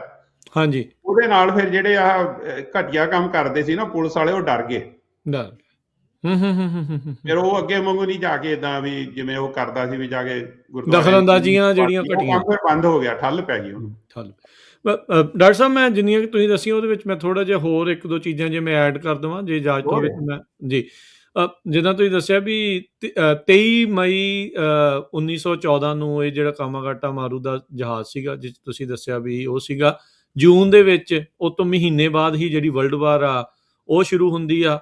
ਫਿਰ ਉਸ ਤੋਂ 102 ਸਾਲ ਬਾਅਦ ਆਪਾਂ ਦੇਖਦੇ ਹਾਂ ਵੀ 2016 ਚ 18 ਮਈ ਨੂੰ ਹੀ ਜਸਟਿਨ ਟਰੂਡੋ ਦੀ ਜਿਹੜੀ ਸਰਕਾਰ ਆ, ਜਸਟਿਨ ਟਰੂਡੋ ਆ ਸੌਰੀ ਉਸ ਟਾਈਮ ਦੇ ਉੱਤੇ ਹਾਰਪਰ ਸੀਗੇ ਪ੍ਰਾਈਮ ਮਿਨਿਸਟਰ, ਸਟੀਵਨ ਹਾਰਪਰ, ਉਹਨਾਂ ਨੇ ਅਪੋਲੋਜਾਈਜ਼ ਕੀਤਾ ਸੀਗਾ ਸਰੀ ਦੇ ਵਿੱਚ, ਜਿਹੜਾ ਉਹ ਆ ਕੇ ਫਾਰਮਰ ਅਪੋਲੋਜੀ ਉਹਨਾਂ ਨੇ ਉੱਥੇ ਕੀਤੀ ਸੀਗੀ ਹਾਰਪਰ ਨੇ, ਤੇ ਟਰੂਡੋ ਨੇ ਅਧਿਕਾਰਤ ਤੌਰ ਦੇ ਉੱਤੇ 18 ਮਈ ਨੂੰ ਜਿਹੜੀ ਉਹ ਕਾਮਾਗਾਟਾ ਮਾਰੂ ਦੇ ਇਨਸੀਡੈਂਟ ਦੇ ਲਈ ਮਾਫੀ ਜਿਹੜੀ ਉਹ ਮੰਗੀ ਸੀਗੀ। ਸੋ ਮੈਂ ਥੋੜ੍ਹੀਆਂ ਚੀਜ਼ਾਂ ਐਡ ਕਰਨਾ ਚਾਹੁੰਦਾ ਸੀ। ਤਾਂ ਤੁਸੀਂ ਜਿਹੜੇ ਲਾਇਰ ਦੀ ਗੱਲ ਕਰ ਰਹੇ ਸੀ, ਇਹ ਜਿਹੜਾ ਕੇਸ ਆ ਮੁਨਸ਼ੀ ਸਿੰਘ ਦੇ ਬਿਹਾਫ ਦੇ ਉੱਤੇ ਲੜਿਆ ਗਿਆ, ਤੇ ਨਾਮ ਜਿਹੜਾ ਲਾਇਰ ਦਾ ਆ ਰਿਹਾ, ਮੈਂ ਜੋ ਤੱਥ ਦੇਖਿਆ ਜੇ ਐਡਵਰਡ ਬਰਡ ਕਰਕੇ ਉਹਨਾਂ ਦਾ ਨਾਮ ਸੀਗਾ। ਇੱਕ ਹੋਰ ਇੱਕ ਹਿੰਦੁਸਤਾਨੀ ਮੁਸਲਿਮ ਅਟਰਨੀ ਵੀ ਸੀਗੇ। ਹਾਂਜੀ, ਨਹੀਂ ਹੋਣਗੇ ਹੁਸੈਨ ਰਹੀਮ, ਭਾਗ ਸਿੰਘ ਭਿੱਖੀਵਿੰਡ, ਨਿੱਤ ਸਿੰਘ ਪੰਡੋਰੀ, ਬਲਵੰਤ ਸਿੰਘ ਖੁਰਦਪੁਰ, ਮੁਹੰਮਦ ਅਕਬਰ, ਇਹ ਜਿਹੜੇ ਜਿਹੜੀ ਸਾਊਥ ਏਸ਼ੀਅਨ ਕਮਿਊਨਿਟੀ ਉਹਨਾਂ ਨੇ ਇੱਕ ਸ਼ੋਰ ਕਮੇਟੀ ਬਣਾਈ ਸੀ ਉਹਦੇ। ਬਿਲਕੁਲ ਜੀ, ਬਿਲਕੁਲ ਸਹੀ ਦੱਸ ਰਹੇ ਹੋ ਤੁਸੀਂ। ਮੈਂ ਥੋੜਾ ਜਿਹਾ ਹੋਰ ਐਡ ਕਰ ਦੇਣਾ ਕਿਉਂਕਿ ਤੁਸੀਂ ਇਹ ਪਰਚਾ ਖੋਲ ਹੀ ਲਿਆ ਹੈਗਾ। ਹਾਂਜੀ, ਇੱਕ ਆਪਣੇ ਪ੍ਰੋਫੈਸਰ ਨੇ ਅਲੀ ਕਜ਼ੀਮੀ, ਹਾਂਜੀ KAZIMI, ਅਲੀ ਕਜ਼ੀਮੀ ਨੇ ਇੱਕ ਡਾਕੂਮੈਂਟਰੀ ਬਣਾਈ ਸੀ ਕੰਟੀਨਿਊਸ ਜਰਨੀ, YouTube ਤੇ ਅਵੇਲੇਬਲ ਹੈਗੀ ਆ। ਅਸੀਂ ਅਲੀ ਕਜ਼ੀਮੀ ਜੀ ਨੂੰ ਯੂਬਾ ਸਿਟੀ ਮੇਲੇ ਤੇ ਬੁਲਾਇਆ ਸੀ ਅੱਜ ਤੋਂ ਕੋਈ 20 ਸਾਲ ਪਹਿਲਾਂ। ਡਾਕੂਮੈਂਟਰੀ ਅਸੀਂ ਦਿਖਾਈ ਵੀ ਸੀ, ਦ ਕੰਟੀਨਿਊਸ ਜਰਨੀ। ਸੋ ਇਹ ਜਿਹੜਾ ਸਾਰਾ ਕੁਝ ਹੋਇਆ ਨਾ, ਉਹਨਾਂ ਦੀ ਡਾਕੂਮੈਂਟਰੀ ਦਾ ਉਹਨਾਂ ਨੇ ਪਾਰਲੀਮੈਂਟ 'ਚ ਦਿਖਾਈ ਸੀ ਡਾਕੂਮੈਂਟਰੀ, ਤੇ ਜਿਹਦੇ ਨਾਲ ਇਹ ਗੱਲ ਦਾ ਸਾਡੇ ਆਪਣੇ ਲੋਕਾਂ ਨੂੰ ਵੀ ਨਹੀਂ ਸੀ ਪਤਾ ਵੀ ਕੀ ਹੋਇਆ, ਕਿਉਂਕਿ ਸਾਡੇ ਬਹੁਤੇ ਲੋਕ ਜਜ਼ਬਾਤੀ ਬਹੁਤ ਆ, ਅਸੀਂ ਲਿਖਾ ਪੜ੍ਹੀ ਦਾ ਕੰਮ ਬਹੁਤ ਘੱਟ ਕਰਦੇ ਹਾਂ। ਫਿਰ ਜਸਟਿਨ ਟਰੂਡੋ ਨੇ ਇਸ ਚੀਜ਼ ਦੀ, ਕਿਉਂਕਿ ਜਦੋਂ ਹਾਰਪਰ ਨੇ ਮਾਫੀ ਮੰਗੀ ਤਾਂ ਸਾਡੇ ਲੋਕਾਂ ਨੇ ਕਿਹਾ ਭਾਈ ਇੱਥੇ ਨਹੀਂ, ਇਹ ਤਾਂ ਮੰਨ ਲਈ ਚੰਗੀ ਗੱਲ ਆ, ਪਾਰਲੀਮੈਂਟ 'ਚ ਜਾ ਕੇ ਮਾਫੀ ਮੰਗ।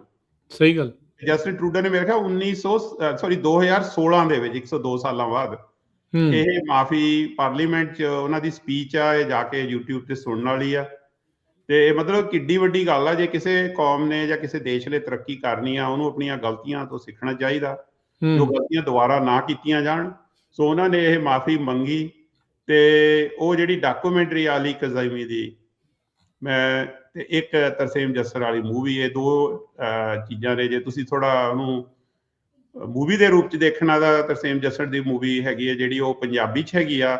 ਜੇ ਤੁਹਾਡੇ ਬੱਚਿਆਂ ਨੂੰ ਪੰਜਾਬੀ ਨਹੀਂ ਸਮਝ ਆਉਂਦੀ, ਤੁਸੀਂ ਇੰਗਲਿਸ਼ ਦੇ ਵਿੱਚ ਜਾਂ ਮੋਰ ਜਿਹੜੀ ਹੈਗੀ ਆ ਫੈਕਚੁਅਲ ਜਿਹੜੀ ਹੈਗੀ ਆ documentaries are more continuous journey ਜਿਹੜੀ ਉਹ ਅਲੀ ਕਜ਼ੀਮੀ, ਉਹ ਪ੍ਰੋਫੈਸਰ ਨੇ, ਉਹ ਓਨਟਾਰੀਓ ਸਟੇਟ ਦੇ ਵਿੱਚ, ਤੇ ਇਹ ਉਹਨਾਂ ਦੀ ਇੱਕ ਬਹੁਤ ਵੱਡੀ ਦੇਣ ਆ, ਜੋ ਕਿ ਮੈਂ ਉਹਨਾਂ ਦਾ ਇਸ ਚੀਜ਼ ਲਈ ਬਹੁਤ ਸਤਿਕਾਰ ਕਰਦਾ। ਅਸੀਂ ਉਹਨਾਂ ਨੂੰ ਬੁਲਾ ਕੇ ਇੱਥੇ ਉਹਨਾਂ ਦਾ ਮਾਣ ਇੱਜ਼ਤ ਵੀ ਕੀਤਾ ਸੀ। ਨਹੀਂ ਬਿਲਕੁਲ। ਸੋ ਇਹ ਸਾਰੀਆਂ ਚੀਜ਼ਾਂ ਦੇਖੋ ਇਹ ਸਾਹਮਣੇ ਆ। ਤੁਸੀਂ ਜਿਹੜੀ ਡਾਕਟਰ ਸਾਹਿਬ ਜਿਹੜੀ ਗੱਲ ਕੀਤੀ ਨਾ ਬੜੀ ਇੰਪੋਰਟੈਂਟ ਆ, ਵੀ ਉਸ ਟਾਈਮ ਦੇ ਉੱਤੇ ਜਿਹੜੇ ਲੋਕ ਸੀ ਉਹਨਾਂ ਨੇ ਦੇਖਿਆ ਯਾਰ ਆਹ ਦੇਖੋ ਜਿਹੜੀਆਂ ਉੱਥੇ ਦੀਆਂ ਸਰਕਾਰਾਂ ਜਾਂ ਜਿਹੜੇ ਆ ਉਹ ਸਭ ਕੁਝ ਵੇਚ ਵੱਟ ਕੇ ਵਾਪਸ ਜਿਹੜੇ ਉਹ ਚਲੇ ਗਏ। ਵੀ ਕਿੱਡੀ ਵੱਡੀ ਜਿਹੜੀ ਇੱਕ ਗੱਲ ਹੁੰਦੀ ਆ ਵੀ ਬੰਦਾ ਉੱਥੋਂ ਅੱਗੇ ਸਤਿਆ ਹੋਇਆ ਜਾਂ ਹੋਰ ਚੀਜ਼ਾਂ ਤੋਂ ਸਤਿਆ ਹੋਇਆ ਬੰਦਾ ਕਹਿੰਦਾ ਵੀ ਦੂਜੇ ਥਾਂ ਦੇ ਉੱਤੇ ਜਾਣਾ, ਪਰ ਉਹਨਾਂ ਨੂੰ ਖਿੱਚ ਜਿਹੜੀ ਉਹ ਸੀਗੀ ਡੈਫੀਨੇਟਲੀ ਅੱਜ ਦੇ ਹਾਲਾਤ ਉਦੋਂ ਦੇ ਨਾਲੋਂ ਬਹੁਤ ਜ਼ਿਆਦਾ ਜਿਹੜੇ ਉਹ ਵੱਖਰੇ ਹੋ ਚੁੱਕੇ ਆ, ਪਰ ਧੱਕੇਸ਼ਾਹੀਆਂ ਉਹ ਸਾਰੀਆਂ ਚੀਜ਼ਾਂ ਤਾਂ ਆਪਾਂ ਦੇਖ ਹੀ ਰਹੇ ਹਾਂ ਵੀ ਫਿਰ ਵੀ ਇਵੈਂਚੁਅਲੀ ਉਹ ਜਿਹੜੀਆਂ ਉਹ ਜਾ ਰਹੀਆਂ ਆ। ਸੋ ਆਈ ਥਿੰਕ ਇਸ ਇਤਿਹਾਸ ਤੋਂ ਆਪਾਂ ਨੂੰ ਇਹ ਵੀ ਸਿੱਖਣ ਨੂੰ ਜਿਹੜਾ ਨਾਲ ਦੇ ਨਾਲ ਮਿਲਦਾ ਆ ਵੀ ਜਦੋਂ ਵੀ ਕਿਤੇ ਅਨਿਆਂ ਹੋ ਰਿਹਾ ਹੁੰਦਾ ਉਹਦੇ ਖਿਲਾਫ ਆਵਾਜ਼ ਜਿਹੜੀ ਉਹ ਬੁਲੰਦ ਕਰਕੇ ਰੱਖਣੀ ਚਾਹੀਦੀ ਆ, ਕਰਨੀ ਚਾਹੀਦੀ ਆ। ਤੁਹਾਨੂੰ ਅਸੀਂ ਜਾਣ ਨੂੰ ਨਹੀਂ ਕਹਿੰਦੇ, ਤੁਹਾਨੂੰ ਅਸੀਂ ਕੁਛ ਉੱਦਾਂ ਦੀ ਚੀਜ਼ ਨਹੀਂ ਜਿਹੜੀ ਉਹ ਕਹਿ ਰਹੇ, ਤੁਹਾਨੂੰ ਤੁਹਾਡੇ ਆਪਣੇ ਹਿਸਾਬ ਦੇ ਨਾਲ, ਪਰਿਵਾਰਾਂ ਦੇ ਹਿਸਾਬ ਨਾਲ ਤੁਸੀਂ ਆਪਣੇ ਆਪ ਫੈਸਲੇ ਜਿਹੜੇ ਉਹ ਲੈਣੇ ਹੁੰਦੇ ਆ। ਬਟ ਇਹ ਆ ਵੀ ਹਾਂ, ਜਿੱਥੇ ਧੱਕਾ ਹੋ ਰਿਹਾ ਉਹਦੇ ਉਲਟ ਆਵਾਜ਼ ਜਿਹੜੀ ਉਹ ਤੁਹਾਨੂੰ ਜ਼ਰੂਰ ਬੁਲੰਦ ਕਰਦੇ ਜਿਹੜਾ ਉਹ ਡਾਕੂਮੈਂਟੇਸ਼ਨ ਵੀ ਬਹੁਤ ਜ਼ਰੂਰੀ ਹੈ ਜੀ। ਦੇਖੋ, ਆਵਾਜ਼ ਕਰਨੀ ਤਾਂ ਬਹੁਤ ਵੱਡੀ ਗੱਲ ਆ, ਐਕਸ਼ਨ ਲੈਣਾ ਬਹੁਤ ਵੱਡੀ ਗੱਲ ਆ। ਅਸੀਂ ਕਈ ਗੱਲਾਂ ਨੂੰ ਅਸੀਂ ਉਹਨਾਂ ਨੂੰ ਡਾਕੂਮੈਂਟ ਹੀ ਨਹੀਂ ਕਰਦੇ। ਜੇ ਤੁਸੀਂ ਉਹ ਚੀਜ਼ਾਂ ਨੂੰ ਡਾਕੂਮੈਂਟ ਨਹੀਂ ਕਰੋਗੇ 50 ਸਾਲ 100 ਸਾਲ ਬਾਅਦ ਲੋਕਾਂ ਨੂੰ ਇਹ ਹੋਣਾ ਵੀ ਇਹ ਗੱਲ ਹੋਈ ਨਹੀਂ।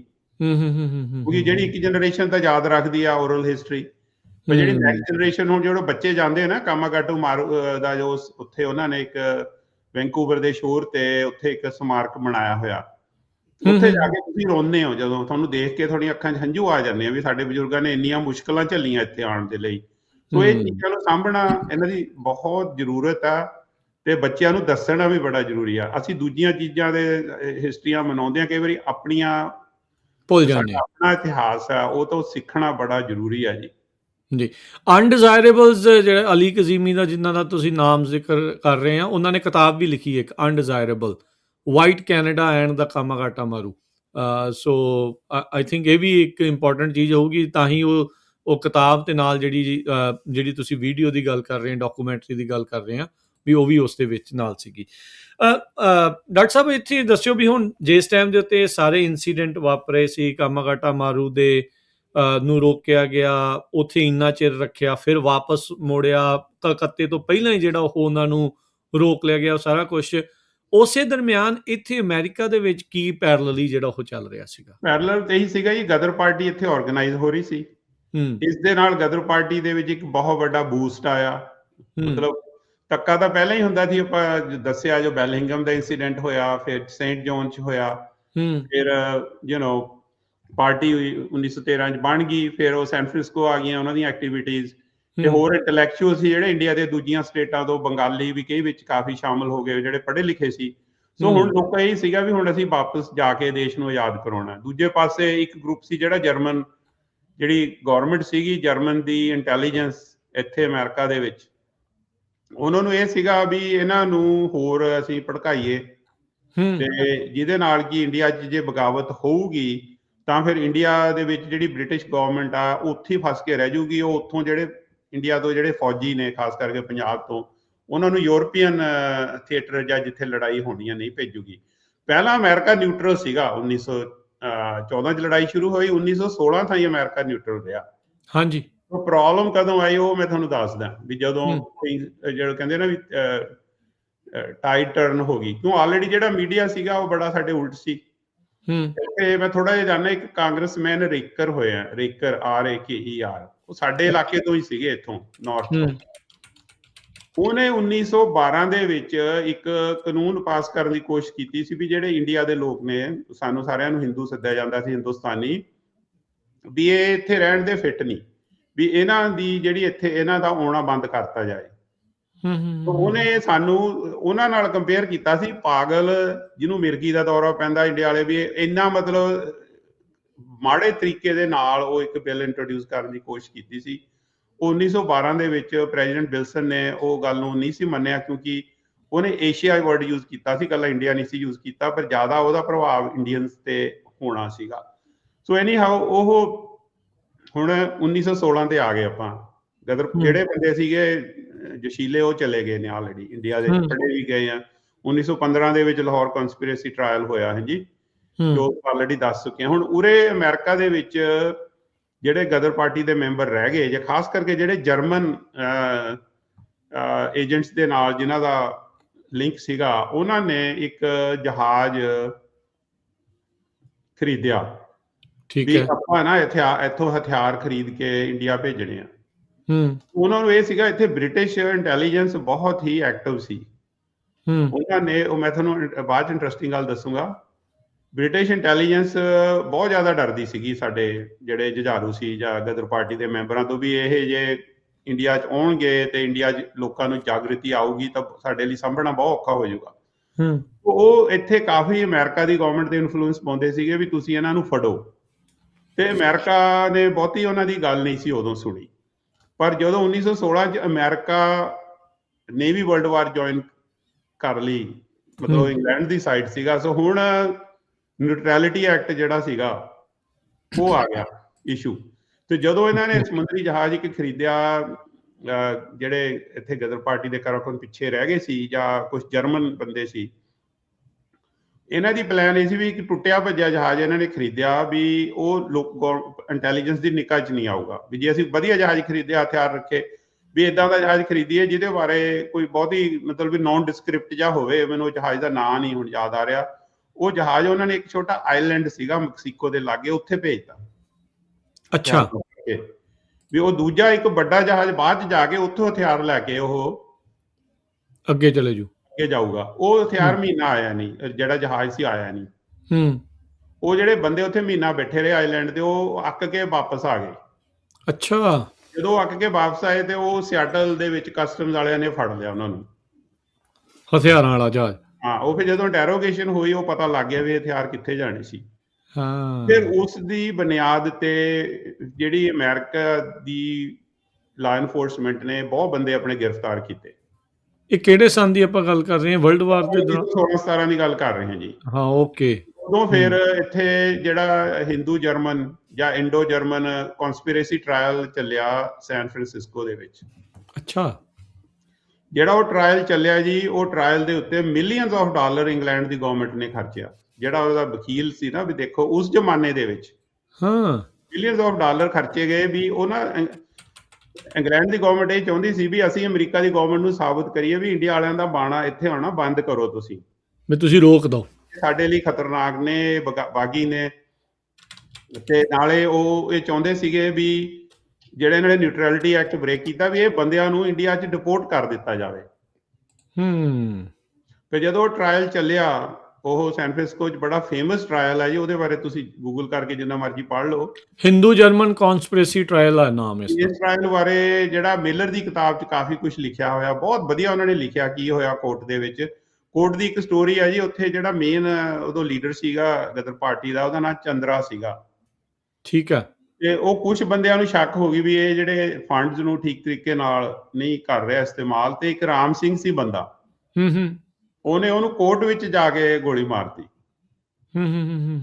ਤੇ ਕੋਰਟ ਦੇ ਵਿੱਚ ਜਿਹੜਾ ਮਾਰਸ਼ਲ ਸੀਗਾ ਉਹਨੇ ਰਾਮ ਸਿੰਘ ਨੂੰ ਮਾਰਤਾ।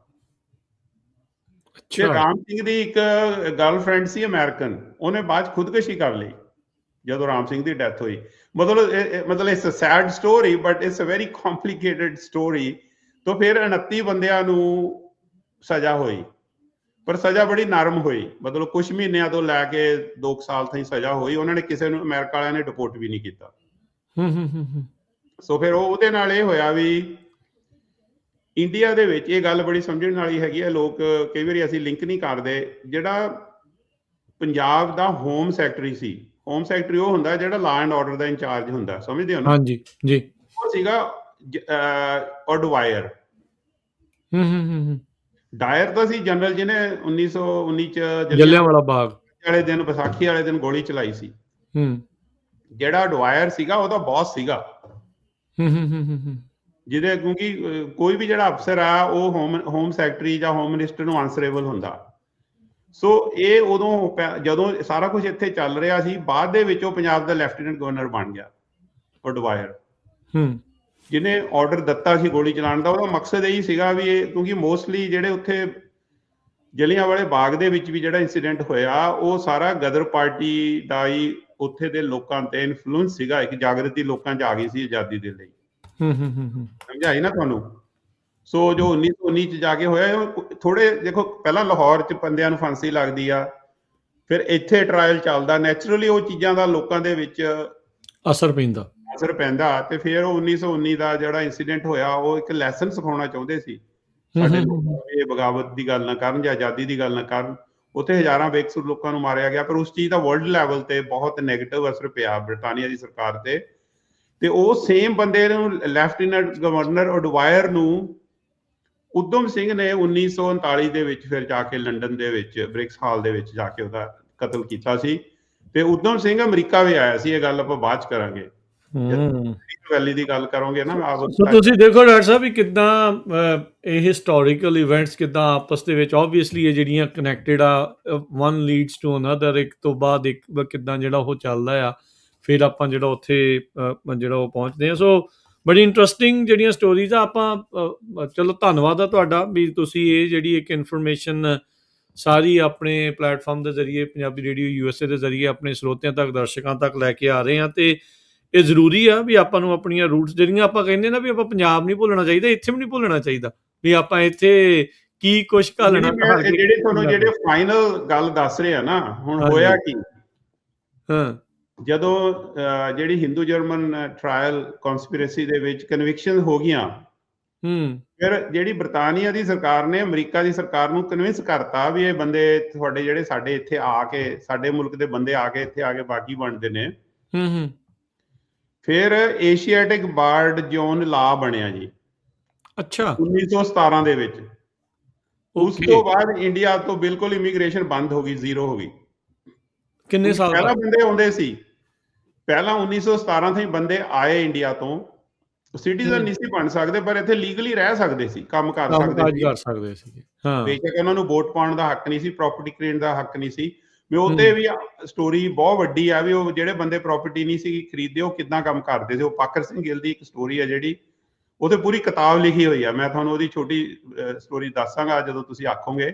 ਜਿਹੜਾ 1917 ਦੇ ਵਿੱਚ, ਕਿਉਂਕਿ ਉਹ ਜਿਹੜਾ ਕਾਂਗਰਸਮੈਨ ਰੇਕਰ ਸੀਗਾ ਉਹ ਕਾਨੂੰਨ ਨਹੀਂ ਸੀ ਪਾਸ ਕਰਾ ਸਕਿਆ, ਪਰ ਹੁਣ 1917 ਚ ਹਾਲਾਤ ਇਦਾਂ ਦੇ ਬਣ ਗਏ, ਖਾਸ ਕਰਕੇ ਟ੍ਰਾਇਲ ਤੋਂ ਬਾਅਦ, ਕਿਉਂਕਿ ਆਲਰੇਡੀ ਇੰਟੈਲੀਜੈਂਸ ਨੂੰ ਰਿਪੋਰਟ ਮਿਲ ਗਈ ਵੀ ਇਹ ਬੰਦੇ ਬਾਗੀ ਨੇ ਤੇ ਜਰਮਨ ਗਵਰਨਮੈਂਟ ਦੀ ਵੀ ਵਿੱਚ ਇੰਟਰਫੇਰੈਂਸ ਆ ਗਈ।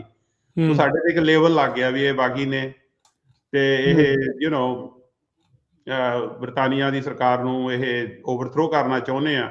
ਉਹਦੇ ਨਾਲ 1917 ਚ ਜਿਹੜਾ ਲਾਅ ਬਣਿਆ ਉਹਦੇ ਵਿੱਚ ਇਹ ਇੰਟੈਲੀਜੈਂਸ ਰਿਪੋਰਟਾਂ ਦਾ ਕੋਈ ਨਾ ਕੋਈ ਅਸਰ ਸੀਗਾ, ਕਿਉਂਕਿ ਜਿਹੜਾ ਪ੍ਰੈਜ਼ੀਡੈਂਟ ਵਿਲਸਨ ਸੀਗਾ ਉਹ ਚਾਹੁੰਦਾ ਨਹੀਂ ਸੀ ਕੋਈ ਏਦਾਂ ਦਾ ਕਾਨੂੰਨ ਬਣੇ। ਫਿਰ ਇਹ ਗੱਲਾਂ ਕਰਕੇ ਉਹਨੇ ਵੀ ਇਹ ਲਾਅ ਨੂੰ ਸਾਈਨ ਕਰਤਾ ਤੇ ਫਿਰ ਕਾਨੂੰਨ ਬਣ ਗਿਆ ਏਸ਼ੀਆ। ਇਹ ਕਾਨੂੰਨ ਨੂੰ ਬਦਲਣ ਦੇ ਲਈ ਫਿਰ 30 ਸਾਲ ਲੱਗੇ। ਉਹ ਵੀ ਮੈਂ ਤੁਹਾਨੂੰ ਦੱਸੂਗਾ ਵੀ ਕਿਵੇਂ ਬਦਲਿਆ, ਕਿਹਨੇ ਬਦਲਿਆ ਉਹ ਕਾਨੂੰਨ, ਕਿੰਨਾ ਦੀ ਮਿਹਨਤ। ਸਾਡੇ ਬੰਦਿਆਂ ਦੇ ਇੱਥੇ ਆਉਣਾ ਬਿਲਕੁਲ ਬੰਦ ਹੋ ਗਿਆ ਜੀ। ਸੋ ਮਤਲਬ ਵਰਲਡ ਵਾਰ ਦਾ ਦੌਰ ਚੱਲ ਰਿਹਾ ਆ, ਉਧਰੋਂ ਇਹ ਟ੍ਰਾਇਲ ਹੁੰਦੇ ਆ, ਫਿਰ ਇੱਥੇ ਆਉਣਾ ਜਿਹੜਾ ਇਮੀਗ੍ਰੇਸ਼ਨ ਜਿਹੜੀ ਉਹ ਬੰਦ ਹੋ ਜਾਂਦੀ। ਆਲਦੋ ਉੱਥੇ ਸਜ਼ਾਵਾਂ ਜਿੱਦਾਂ ਤੁਸੀਂ ਕਿਹਾ ਵੀ ਇੰਨੀਆਂ ਜ਼ਿਆਦੀਆਂ ਸਖਤ ਨਹੀਂ, ਲੀਨੀਅੰਟ ਜਿਹੜੀਆਂ ਰਹੀਆਂ। ਜਿੱਦਾਂ ਆਪਾਂ ਲਾਹੌਰ ਟ੍ਰਾਇਲਸ ਦਾ ਦੇਖਿਆ ਵੀ ਉੱਥੇ ਤਾਂ 42 ਜਣਿਆਂ ਨੂੰ ਮੌਤ ਦੀ ਸਜ਼ਾ ਜਿਹੜੀ ਉਹ ਸੁਣਾਈ ਜਾਂਦੀ ਹੈਗੀ ਆ। ਸੋ ਇਹ ਬੰਦ ਹੋ ਗਿਆ। ਲੱਗੀ ਕਰਤਾਰ ਸਿੰਘ ਸਰਾਭਾ ਡੋਮੀਨੇਟ ਨੇ, ਬਹੁਤ ਜੰਗ ਸੀ, 18-19 ਸਾਲ ਦੀ ਏਜ ਸੀ। ਪੰਡਿਤ ਕਾਂਸੀ ਰਾਮ ਬਾਈ ਦੇ ਵੀ ਉਹ ਸਾਡੇ ਨਾਨਕਿਆਂ ਦੇ ਨਾਲ ਦੇ ਪਿੰਡ ਦੇ ਸੀ। ਅੱਛਾ ਜੀ, ਮੜੌਲੀ ਤੋਂ ਸੀਗੇ ਉਹ, ਤੇ ਉਹਨਾਂ ਨੂੰ ਵੀ ਫਾਂਸੀ ਲੱਗੀ। ਉਹ ਖਜ਼ਾਨਚੀ ਸੀ ਗਦਰ ਪਾਰਟੀ ਤੇ ਹੋਰ ਜਿਹੜਾ ਨੌਨ ਪੰਜਾਬੀ ਸੀ ਉਹ ਪਿੰਗਲੇ ਸੀ, ਉਹ ਮਹਾਰਾਸ਼ਟਰ ਦਾ ਸੀਗਾ। ਉਹਨੂੰ ਵੀ ਉਹ ਸਰਾਭੇ ਦਾ ਬਹੁਤ ਚੰਗਾ ਮਿੱਤਰ ਸੀ। ਬਹੁਤ ਮਤਲਬ ਜੰਗ ਬੱਚਿਆਂ ਨੂੰ ਉਹਨਾਂ ਨੇ ਫਾਂਸੀ ਲਾਤੀ, ਦੇਖ ਲਓ ਵੀ ਸਿਰਫ ਇਸ ਲਈ ਵੀ ਦਬਾਉਣ ਲਈ, ਇੱਕ ਡਰ ਪੈਦਾ ਕਰਨ ਲਈ। ਪਰ ਨਹੀਂ, ਉਹਨਾਂ ਨੂੰ ਇਹ ਨਹੀਂ ਸੀ ਪਤਾ ਵੀ ਇਹ ਚੀਜ਼ ਇਦਾਂ ਦੱਬਦੀ ਨਹੀਂ, ਇਹ ਸਗੋਂ ਵੱਧਦੀ ਜਿਹੜੀ ਉਹ ਹੁੰਦੀ ਆ। ਅੱਛਾ ਡਾਕਟਰ ਸਾਹਿਬ, ਤੁਸੀਂ ਨਾਮ ਲਿਆ ਪਾਕਰ ਸਿੰਘ ਗਿੱਲ ਹੁਣਾਂ ਦਾ। ਕਿਤਾਬ ਦੇ ਵਿੱਚ ਤੁਸੀਂ ਭਗਤ ਸਿੰਘ ਥਿੰਦ ਹੁਣਾਂ ਦੀ ਤਸਵੀਰ ਦਿਖਾਈ, ਦਲੀਪ ਸਿੰਘ ਸੌਂਧ ਹੁਣਾਂ ਦੀ ਤਸਵੀਰ ਜਿਹੜੀ ਉਹ ਦਿਖਾਈ। ਇਹ ਨੋਟੇਬਲ ਪਰਸਨੈਲਿਟੀਜ਼ ਆ ਜਿਹੜੇ ਪੰਜਾਬੀ ਜਾਂ ਸਿੱਖ ਅਮਰੀਕਨ ਹਿਸਟਰੀ ਦੇ ਵਿੱਚ, ਇੱਥੇ ਦੇ ਇਤਿਹਾਸ ਦੇ ਵਿੱਚ। ਆਪਾਂ ਆਉਣ ਵਾਲੇ ਸਮੇਂ 'ਚ ਉਹਨਾਂ ਸਾਰਿਆਂ ਦੇ ਇਕੱਲਿਆਂ ਦੀ ਵੀ ਵੱਖੋ ਵੱਖਰੀ ਵੀ ਜਿਹੜੀ ਪੂਰੀ ਸਟੋਰੀ ਜਿਹੜੀ ਉਹ ਦੱਸਾਂਗੇ। ਜੇ ਤੁਸੀਂ ਥੋੜ੍ਹਾ ਅੱਜ ਦੱਸ ਸਕਦੇ ਹੋ ਵੀ ਆਉਣ ਵਾਲੇ ਆਪਣੇ ਐਪੀਸੋਡਸ ਦੇ ਵਿੱਚ, ਆਉਣ ਵਾਲੇ ਜਿਹੜੀਆਂ ਗੱਲਾਂ ਬਾਤਾਂ ਦੇ ਵਿੱਚ ਹੋਰ ਕੀ ਤੁਸੀਂ ਇਹਨਾਂ ਦੇ ਬਾਰੇ ਦੱਸੋਗੇ। ਥੋੜਾ ਸਸਪੈਂਸ ਜਿਹਾ ਸਾਡੇ ਲਈ ਦੱਸ ਦਿਓ, ਥੋੜਾ ਜਿਹਾ ਉਹ ਕ੍ਰੀਏਟ ਕਰ ਦਿਓ ਵੀ ਆਉਣ ਵਾਲੀਆਂ ਚੀਜ਼ਾਂ 'ਚ ਕੀ ਜਿਹੜਾ ਆਪਾਂ ਤੁਸੀਂ ਦੱਸੋ। ਦੇਖੋ, ਜਿਹੜੇ ਬੰਦਿਆਂ ਦੇ ਤੁਸੀਂ ਨਾਂ ਲਏ ਨੇ, ਦਲੀਪ ਸਿੰਘ ਸੌਂਡ ਜਿਹੜੇ ਪਹਿਲੇ ਕਾਂਗਰਸਮੈਨ ਬਣੇ, ਪਹਿਲੇ ਪੰਜਾਬੀ ਜਾਂ ਸਿੱਖ ਜਾਂ ਇੰਡੀਅਨ ਈਵਨ ਏਸ਼ੀਅਨ ਈਵਨ, ਉਹ 1956 ਚ ਬਣੇ ਜਾ ਕੇ ਕਾਂਗਰਸਮੈਨ। ਉਹਨਾਂ ਦੀ ਸਟੋਰੀ ਬੜੀ ਪ੍ਰਭਾਵਸ਼ਾਲੀ। ਉਹ ਆਪਾਂ ਤਫਸੀਲ ਦੇ ਨਾਲ, ਉਹਨਾਂ ਨੇ ਬੁੱਕ ਲਿਖੀ ਸੀ ਮਾਈ ਮਦਰ ਇੰਡੀਆ, ਜੋ ਕਿ ਸਟਾਕਟਨ ਗੁਰਦੁਆਰੇ ਨੇ ਫੰਡ ਕੀਤੀ ਸੀ। ਉਹ ਬੁੱਕ ਉਹਨਾਂ ਨੇ ਲਿਖੀ ਸੀ। ਇੱਕ ਅਮਰੀਕਨ ਲੇਡੀ ਨੇ ਬੜੀ ਮਾੜੀ ਬੁੱਕ ਲਿਖੀ ਸੀ ਇੰਡੀਆ ਬਾਰੇ, ਉਹਦੇ ਜਵਾਬ ਚ ਉਹਨਾਂ ਨੇ ਇੱਕ ਕਿਤਾਬ ਲਿਖੀ ਸੀ। ਉਹਦੇ ਬਾਰੇ ਆਪਾਂ ਬਾਅਦ 'ਚ ਗੱਲ ਕਰਾਂਗੇ। ਭਗਤ ਸਿੰਘ ਥਿੰਦ ਦੀ ਸਟੋਰੀ, ਉਹਨਾਂ ਨੇ ਸਿਟੀਜ਼ਨਸ਼ਿਪ ਦਾ ਕੇਸ ਲੜਿਆ, ਉਹ ਆਪਾਂ ਡਿਟੇਲ ਦੇ 'ਚ ਉਹਦੀ ਗੱਲ ਕਰਾਂਗੇ। ਉਹ ਬੰਦੇ ਆ ਜਿਨ੍ਹਾਂ ਬਾਰੇ ਸਾਡੀ ਕਮਿਊਨਿਟੀ ਨੂੰ ਬਹੁਤ ਘੱਟ ਪਤਾ, ਪਰ ਉਹਨਾਂ ਦਾ ਬਹੁਤ ਵੱਡਾ ਇੰਟਰਸਟਿੰਗ ਰੋਲ ਹੈ। ਇੱਕ ਤਾਂ ਸੀਗੇ ਸਰਦਾਰ ਜਗਜੀਤ ਸਿੰਘ, ਜੇ ਸਿੰਘ। ਉਹਨਾਂ ਦੇ ਐਫਰਟਸ, ਉਹ ਬੜੇ ਸਕਸੈਸਫੁਲ ਬਿਜ਼ਨਸਮੈਨ ਸੀ ਨਿਊਯਾਰਕ 'ਚ। ਇਹ ਕਦੋਂ, ਕਿਹੜੇ ਸਾਲ ਦੀ ਗੱਲ, ਕਿਹੜੇ ਈਅਰਸ ਦੀ ਆਪਾਂ ਗੱਲ ਕਰ ਰਹੇ ਹਾਂ? ਮੈਂ ਗੱਲ ਦੱਸ ਰਹੀ, ਉਹਨਾਂ ਦਾ 1897 ਦਾ ਜਨਮ ਸੀ ਰਾਵਲਪਿੰਡੀ ਤੋਂ। ਉਹ ਉੱਥੇ ਇਸ ਜਿਹੜੀ ਪੰਜਾਬ ਦੇ ਵਿੱਚ ਗੁਰਦੁਆਰਾ ਮੂਵਮੈਂਟ ਚੱਲ ਰਹੀ ਸੀ ਤੇ ਗਦਰ ਸਟਰਗਲ ਚੱਲ ਰਹੀ ਸੀ, ਇਹ ਆਪਸ ਦੇ ਵਿੱਚ ਕੋਲੈਬੋਰੇਟ ਕਰਦੀਆਂ ਸੀਗੀਆਂ। ਜਿਵੇਂ ਭਾਈ ਰਣਧੀਰ ਸਿੰਘ ਵੀ ਸੀ ਜਿਹੜੇ, ਉਹ ਬੱਬਰ ਅਕਾਲੀ ਚੋਂ ਆਏ ਸੀ, ਪਰ ਉਹ ਗਦਰ ਪਾਰਟੀ ਦੇ ਸਹਿਯੋਗੀ ਸੀਗੇ। ਸੋ ਉਦੋਂ ਕੋਈ ਆਪਸ 'ਚ ਕੋਈ ਕਨਫਰੰਟੇਸ਼ਨ ਨਹੀਂ ਸੀ। ਇਹ ਸਾਰੇ ਪੰਜਾਬ ਦੇ ਵਿੱਚ ਲੋਕ ਡਿਫਰੈਂਟ ਧਰਮਾਂ ਦੇ ਇਕੱਠੇ ਚੱਲ ਰਹੇ ਸੀ। ਸੋ ਜਿਹੜੇ ਜੇ ਸਿੰਘ ਸੀਗੇ, ਉਹ ਉਹਨਾਂ ਦੇ ਫਾਦਰ ਵੀ ਉੱਥੇ ਮੈਜਿਸਟ੍ਰੇਟ ਸੀ, ਬੜੀ ਚੰਗੀ ਫੈਮਿਲੀ ਨੂੰ ਬਿਲੋਂਗ ਕਰਦੇ ਸੀ। ਉਹ 1926 'ਚ ਅਮਰੀਕਾ ਆਏ। ਅੱਛਾ। ਉਹ ਵਕਾਲਤ ਪੜ੍ਹਨ ਆਏ ਸੀ ਲੰਡਨ, ਉੱਥੋਂ ਇੱਥੇ ਆ ਕੇ ਬਿਜ਼ਨਸ ਸ਼ੁਰੂ ਕਰ ਲਿਆ ਇੰਪੋਰਟ ਐਂਡ ਐਕਸਪੋਰਟ ਦਾ। ਤੇ ਹੀ ਬਿਕੇਮ ਵੈਰੀ ਰਿਚ। ਹੀ ਵਾਜ਼ ਵੈਰੀ ਹੈਂਡਸਮ ਗਾਏ, ਟਾਲ, 6 ਫੁੱਟ 2 ਇੰਚ, ਤੇ ਪੈਸੇ ਵੀ ਖੁੱਲੇ ਖਰਚਦੇ ਸੀ। ਤੇ ਉਹਨਾਂ ਨੇ ਬੜੇ ਨਾ ਜਿਹੜੇ ਇੰਪੋਰਟੈਂਟ ਅਮਰੀਕਨ ਲੋਕ ਸੀਗੇ, ਤੇ ਇੱਕ ਲੇਡੀ ਸੀ Clare Boothe Luce, she was a writer and she became a congresswoman. ਉਹਦੇ ਨਾਲ ਚੰਗੀ ਦੋਸਤੀ ਪਾ ਕੇ ਉਹਨਾਂ ਨੇ ਪ੍ਰੈਜ਼ੀਡੈਂਟ ਰੂਜ਼ਵੈਲਟ ਦੇ ਨਾਲ ਲਿੰਕ ਬਣਾਏ। ਤੇ ਈਵਨ ਕਿ ਨਹਿਰੂ, ਜਿਹੜੇ ਜਵਾਹਰ ਲਾਲ ਨਹਿਰੂ ਸੀਗੇ, ਉਹਨਾਂ ਨਾਲ ਉਹਨਾਂ ਦੀ ਸਿੱਧੀ ਗੱਲਬਾਤ ਸੀਗੀ। ਉਹ ਗੱਲਾਂ ਆਪਾਂ ਅਗਲੀ ਵਾਰੀ ਕਰਾਂਗੇ ਵੀ ਨਹਿਰੂ ਨੂੰ ਕਿਉਂ ਲਾਈਕ ਕਰਦੇ ਸੀ ਅਮਰੀਕਾ ਵਾਲੇ, ਗਾਂਧੀ ਨੂੰ ਕਿਉਂ ਨਹੀਂ ਸੀ ਇੰਨਾ ਲਾਈਕ ਕਰਦੇ, ਤੇ ਕਿੱਦਾਂ ਉਹਨੇ 1946 ਦੇ ਵਿੱਚ ਜਾ ਕੇ ਜਿਹੜਾ ਲੂਸੀ ਸੈਲਰ ਐਕਟ ਬਣਿਆ, ਜਿਹਦੇ ਨਾਲ ਕਿ ਜਿਹੜੀ ਪਾਬੰਦੀ ਲਾਈ ਸੀ ਇੰਡੀਆ ਦੇ ਲੋਕਾਂ ਤੇ, ਉਹ ਹਟੀ। ਉਹ ਆਪਾਂ ਡਿਟੇਲ ਨਾ ਇੱਕ ਜਿਹੜਾ ਆਪਣਾ ਨੈਕਸਟ ਪੋਡਕਾਸਟ ਦੇ ਵਿੱਚ ਗੱਲ ਕਰਾਂਗੇ। ਤੇ ਦੂਸਰਾ ਬੰਦਾ ਜਿਹਦੇ ਬਾਰੇ ਸਾਡੇ ਲੋਕਾਂ ਨੂੰ ਪਤਾ ਹੀ ਨਹੀਂ, ਬਹੁਤਿਆਂ ਨੇ ਨਾਂ ਹੀ ਨਹੀਂ ਸੁਣਿਆ, ਮੈਂ ਉਹਨਾਂ ਦੀ ਗੱਲ ਕਰਦਾ। ਉਹ ਸਾਡੇ ਮਾਸੜ ਜੀ ਦੇ ਪਿੰਡ ਦੇ ਨੇ, ਚੂੜਚੱਕ ਪਿੰਡ ਆ ਜੀ, ਗਿੱਲਾਂ ਦਾ ਪਿੰਡ ਆ ਇਹ, ਮੋਗੇ ਦੇ ਵਿੱਚ। ਉੱਥੋਂ ਉਹ ਚੱਲੇ ਸੀ 1906 ਵਿੱਚ, ਪਾਖਰ ਸਿੰਘ ਗਿੱਲ। ਠੀਕ ਆ। ਇਹ ਇੰਪੀਰੀਅਲ ਵੈਲੀ 'ਚ ਜਾ ਕੇ ਇਹਨਾਂ ਨੇ, ਇਹ ਗਦਰ ਪਾਰਟੀ ਦੇ ਮੈਂਬਰ ਵੀ ਰਹੇ ਆ। ਇੱਕ ਜਿਹੜਾ ਅਕਾਲੀ ਮੂਵਮੈਂਟ ਚੱਲਦੀ ਰਹੀ ਹੈ ਗੁਰਦੁਆਰਿਆਂ ਦੀ ਸੁਧਾਰ ਦੀ, ਜਿੱਥੇ ਬੜੀਆਂ ਸ਼ਹੀਦੀਆਂ ਕਰਵਾਈਆਂ ਹੋਈਆਂ, ਉਹਨੂੰ ਵੀ ਇਹ ਫੰਡ ਕਰਦੇ ਰਹੇ ਨੇ। ਤੇ ਜਿਹੜੀ ਇਹਨਾਂ ਦੀ ਮੇਨ ਗੱਲ ਇਹ ਆ ਵੀ ਉਦੋਂ ਨਾ, ਕਿਉਂਕਿ ਆਪਣੇ ਲੋਕ ਜਦੋਂ 1917 ਦੇ ਵਿੱਚ, 1917 ਨਹੀਂ 1912 'ਚ ਇੱਕ ਕਾਨੂੰਨ ਬਣਿਆ, ਇਹਨੂੰ ਕਹਿੰਦੇ ਸੀਗੇ ਵੀ ਤੁਸੀਂ ਨਾ ਪ੍ਰਾਪਰਟੀ ਲੀਜ਼ ਵੀ ਨਹੀਂ ਕਰ ਸਕਦੇ। ਅੱਛਾ। ਕੈਲੀਫੋਰਨੀਆ ਨੇ ਇੱਕ ਲਾਅ ਬਣਾਇਆ ਸੀ, ਕੈਲੀਫੋਰਨੀਆ ਏਲੀਅਨ ਐਕਟ ਔਰ ਸਮਥਿੰਗ, ਮੈਂ ਉਹਦਾ ਤੁਹਾਨੂੰ ਪੂਰਾ ਨਾਂ ਦੱਸਾਂਗਾ। ਉਹਦੇ ਮੁਤਾਬਕ ਪਹਿਲਾਂ ਆਪਣੇ ਲੋਕ ਪਤਾ ਕੀ ਕਰਦੇ ਸੀ, ਕਿਉਂਕਿ ਸਿਟੀਜ਼ਨ ਨਹੀਂ ਸੀ ਬਣਦੇ, ਉਹ ਜਿਵੇਂ ਕਿਸੇ ਜਾਂ ਕਿਸੇ ਲੋਕ ਨਾਲ ਲੀਜ਼ ਕਰ ਲੈਂਦੇ ਸੀ ਪ੍ਰਾਪਰਟੀ, ਖਰੀਦਦੇ ਨਹੀਂ ਸੀਗੇ। ਜਿਵੇਂ ਤੁਸੀਂ ਦੁਬਈ 'ਚ ਵੀ ਪ੍ਰਾਪਰਟੀ ਨਹੀਂ ਖਰੀਦ ਸਕਦੇ, ਲੋਕ ਲੀਜ਼ ਹੀ ਕਰਦੇ ਨੇ। ਸੋ ਇੱਥੇ ਆਪਣੇ ਲੋਕ ਲੀਜ਼ ਕਰ ਲੈਂਦੇ ਸੀ ਪ੍ਰਾਪਰਟੀ। ਜਿਵੇਂ ਏਦਾਂ ਆਪਣੇ ਲੋਕਾਂ ਨੇ ਬਹੁਤ ਫਰੈਜ਼ਨੋ ਏਰੀਆ 'ਚ ਹਜ਼ਾਰਾਂ ਏਕੜਾਂ ਤੇ ਖੇਤੀ ਕੀਤੀ। ਈਵਨ ਕਿ ਜਿਹੜੇ ਆਪਣੇ ਵਿਸਾਖਾ ਸਿੰਘ ਸੀਗੇ, ਜਿਨ੍ਹਾਂ ਨੇ ਸਟਾਕਟਨ ਗੁਰੂ ਘਰ ਬਣਾਉਣ 'ਚ ਬਹੁਤ ਵੱਡਾ ਦੋ, ਜਿਹੜੇ ਜਵਾਲਾ ਸਿੰਘ, ਤੇ ਉਹਨਾਂ ਨੇ ਵੀ ਜਿਹੜੇ ਆਲੂਆਂ ਦਾ ਖੇਤ ਸੀਗਾ, ਉਹ ਏਦਾਂ ਲੀਜ਼ ਕਰਕੇ ਹੀ ਲਿਆ ਸੀ। ਪਰ ਜਦੋਂ 1912 'ਚ ਕਾਨੂੰਨ ਬਣ ਗਿਆ ਵੀ ਤੁਸੀਂ ਲੀਜ਼ ਵੀ ਨਹੀਂ ਕਰ ਸਕਦੇ, ਫਿਰ ਹੁਣ ਆਪਣੇ ਲੋਕਾਂ ਨੇ ਪਤਾ ਕੀ ਕੀਤਾ, ਜਿਵੇਂ ਹੁਣ ਤੁਸੀਂ ਗੋਰੇ ਹੋ, ਮੇਰੇ ਦੋਸਤ ਹੋ, ਮੈਂ ਨਾ ਤੁਹਾਡੇ ਨਾਲ ਸ਼ੇਕ ਹੈਂਡ ਡੀਲ ਕਰ ਲਈ। ਅੱਛਾ। ਵੀ ਭਾਈ ਮੈਂ ਤੈਨੂੰ 10% 15% ਦੇਈ ਜਾਊਂਗਾ, ਤੇਰੇ ਨਾਂ ਤੇ ਜ਼ਮੀਨ ਲਾਊਂਗਾ, ਖੇਤੀਬਾੜੀ ਕਰੂੰਗਾ, ਜੋ ਮੁਨਾਫਾ ਹੋਊਗਾ ਤੈਨੂੰ 10-20% ਵਿੱਚੋਂ ਮੈਂ ਦੇਈ ਜਾਊਂਗਾ। ਅੱਛਾ, ਠੀਕ ਹੈ। ਕਾਨੂੰਨੀ ਕੋਈ ਵੈਲਿਊ ਨਹੀਂ ਸੀ, ਕੋਈ ਰਿਟਨ ਕੰਟਰੈਕਟ ਨਹੀਂ ਸੀਗਾ, ਸਿਰਫ ਸ਼ੇਕ ਹੈਂਡ ਡੀਲ ਸੀ, ਹੈਂਡਸ਼ੇਕ ਡੀਲ ਸੀਗੀ ਉਹ। ਅਤੇ ਉਹ ਜਿਹੜੀ ਹੈਂਡਸ਼ੇਕ ਡੀਲ ਸੀ, ਉਹ ਬਹੁਤੇ ਲੋਕਾਂ ਨੇ ਨਿਭਾਈਆਂ ਨੇ ਉਸ ਟਾਈਮ ਦੇ, ਜਿਹੜੇ ਜਿਨ੍ਹਾਂ ਨੇ ਨਾਲ ਕੀਤੀਆਂ, ਬਹੁਤੇ ਗੋਰੇ ਚੰਗੇ ਲੋਕ ਸੀ, ਉਹਨਾਂ ਨੇ ਨਿਭਾਈਆਂ। ਮੈਂ ਉਹ ਜਿਹੜੇ ਮੈਕਸੀਕਨ ਪੰਜਾਬੀ ਵਿਆਹ, ਉਹ ਗੱਲ ਮੈਂ ਉਸ ਤੇ ਵੀ ਆਊਂਗਾ। ਬਹੁਤ ਫੈਮਲੀਆਂ ਨੇ ਜਿਹੜੀਆਂ ਪ੍ਰਾਪਰਟੀਆਂ, ਉਹ ਮੈਕਸੀਕਨ ਵਾਈਫ ਜਾਂ ਉਹਨਾਂ ਦੇ ਇਨਲਾਜ਼ ਦੇ ਨਾਂ ਤੇ ਹੀ ਹੁੰਦੀਆਂ ਸੀ, ਕਿਉਂਕਿ ਉਹ ਸਿਟੀਜ਼ਨ ਨਹੀਂ ਸੀਗੇ। ਪਰ ਪਾਖਰ ਸਿੰਘ ਦੀ ਗੱਲ ਇਹ ਹੋਈ, ਪਾਖਰ ਸਿੰਘ ਨੇ ਇੰਪੀਰੀਅਲ ਵੈਲੀ 'ਚ 320 ਏਕੜ ਦਾ ਫਾਰਮ ਸੀ, ਜਿਹਨੂੰ ਉਹਨੇ, ਕਿਸੇ ਗੋਰੇ ਦੋਸਤ ਸੀਗੇ ਉਹਨਾਂ ਦੇ, ਮੈਂ ਤੁਹਾਨੂੰ ਨਾਂ ਵੀ ਮੈਂ ਹੈਗੇ ਮੇਰੇ ਕੋਲੇ, ਮੈਂ ਤੁਹਾਨੂੰ ਦੱਸਦਾ ਗੱਲ ਕੀ ਹੋਈ। ਠੀਕ ਹੈ। ਇਹ ਬੜੀ ਨਾ ਟੱਚਿੰਗ ਗੱਲ ਹੈ ਵੀ ਏਦਾਂ ਕੁਝ ਹੋਇਆ ਸਾਡੇ ਬੰਦਿਆਂ ਨਾਲ। ਤੇ ਇੱਕ ਮਿੰਟ ਜੀ, ਹਾਂਜੀ, ਉਹਨਾਂ ਦਾ ਨਾਂ ਸੀ ਜੀ Victor Sterling, John Hager William. Sorry ਦੂਜਾ ਸੀ ਜੌਨ ਹੇਗਰ, ਤੀਜਾ ਸੀ ਵਿਲੀਅਮ ਥੋਰਨਬਰਗ। ਜਿਹੜੇ ਪਹਿਲੇ ਦੋ ਸੀ ਉਹ ਬਰਤਾਨੀਆ ਦੇ ਸੀ, ਮਤਲਬ ਇੰਗਲਿਸ਼ ਸੀਗੇ। ਅੱਛਾ। ਉਹ ਕਹਿੰਦੇ ਵੀ 1925 ਦੇ ਵਿੱਚ ਬਹੁਤ ਵੱਡੀਆ ਕ੍ਰੌਪ ਹੋਈ, $50,000 ਦੀ ਕ੍ਰੌਪ ਵਿਕੀ ਉਸ ਜ਼ਮਾਨੇ 'ਚ, 320 ਏਕੜਾਂ ਚੋਂ। ਜਦੋਂ ਪਾਖਰ ਸਿੰਘ ਗਿੱਲ ਆਪਣਾ ਹਿੱਸਾ ਲੈਣ ਗਿਆ, ਮੇਰਾ ਖਿਆਲ ਉਹਦਾ ਜੋ ਵੀ ਉਹਦਾ 10-20% ਬਣਦਾ ਸੀ, ਜਿਹੜਾ ਸੀਗਾ ਨਾ ਵਿਕਟਰ ਸਟਰਲਿੰਗ, ਉਹਨੂੰ ਕਹਿੰਦਾ ਗੋ ਵੇ ਡੈਮ ਹਿੰਦੂ, ਮੈਂ ਤੈਨੂੰ ਕੁਛ ਨਹੀਂ ਦੇਣਾ, ਦੌੜ ਜਾ ਇੱਥੋਂ। ਇਹ ਬਾਈ ਨੂੰ ਆ ਗਿਆ ਫਿਰ ਗੁੱਸਾ। ਇਹਨੇ ਉਹਨਾਂ ਨੇ ਮਿਹਨਤ ਕੀਤੀ ਵੀ ਮੈਂ ਇੰਨੀ ਮਿਹਨਤ ਕੀਤੀ ਆ, ਸਾਰਾ ਕੁਝ ਮੇਰਾ, ਵੀ ਭਾਈ ਮੇਰਾ ਹਿੱਸਾ ਤਾਂ ਦੇ ਦਿਓ। ਸ਼ਾਮ ਦੇ 5 ਵਜੇ ਦਾ ਵਕਤ ਸੀ, ਮੈਂ ਦੇਖ ਰਿਹਾ ਨਾਲ। ਭੱਜ ਜਾ ਤੂੰ ਇੱਥੋਂ, ਤੈਨੂੰ ਕੱਖ ਨਹੀਂ। ਬਾਈ ਨੂੰ ਆ ਗਿਆ ਜੋਸ਼, ਬਾਈ ਨੇ ਜਾ ਕੇ ਲਿਆਂਦੀ ਬੰਦੂਕ, ਖੇਤ ਦੇ ਵਿੱਚ ਸ਼ਾਮ ਨੂੰ ਜਾ ਕੇ ਪਹਿਲਾਂ ਤਾਂ ਜੀ ਉਹਨੇ ਵਿਕਟਰ ਸਟਰਲਿੰਗ ਦੇ ਗੋਲੀ ਮਾਰੀ, ਫਿਰ ਉਹਨੇ ਜਾ ਕੇ ਜੌਨ ਹੇਗਰ ਸੀਗਾ ਇਹਨੂੰ ਮਾਰਤਾ ਜੀ, 2 ਬੰਦੇ ਮਾਰਤੇ। ਫਿਰ ਉਹ ਵਿਲੀਅਮ ਥੋਰਨਬਰਗ ਦੇ ਘਰ ਗਿਆ, ਜਿਹੜਾ ਤੀਜਾ ਪਾਰਟਨਰ ਸੀ, ਉਹਦੀ ਘਰ ਵਾਲੀ ਪ੍ਰੈਗਨੈਂਟ ਸੀ, ਉਹਦੇ ਅੱਗੇ ਆ ਕੇ ਖੜੀ ਹੋ ਗਈ, ਕਹਿੰਦਾ ਵੀ ਨਹੀਂ ਮੈਂ ਗੁਰੂ ਦਾ ਸਿੱਖ ਆ, ਮੈਂ ਲੇਡੀ ਉੱਤੇ ਨਹੀਂ ਮੈਂ ਗੋਲੀ ਚਲਾਉਣੀ ਸੀ। ਉਹਨੂੰ ਨਹੀਂ ਮਾਰਿਆ ਇਹਨੇ। ਉਸ ਤੋਂ ਬਾਅਦ ਇਹਨੇ ਆਪਣੇ ਆਪ ਨੂੰ ਸਰੈਂਡਰ ਕਰਤਾ, ਪੁਲਿਸ ਨੇ ਇਹਨੂੰ ਫੜ ਲਿਆ, ਜਿੱਥੇ ਮੁਕੱਦਮਾ ਚੱਲਿਆ।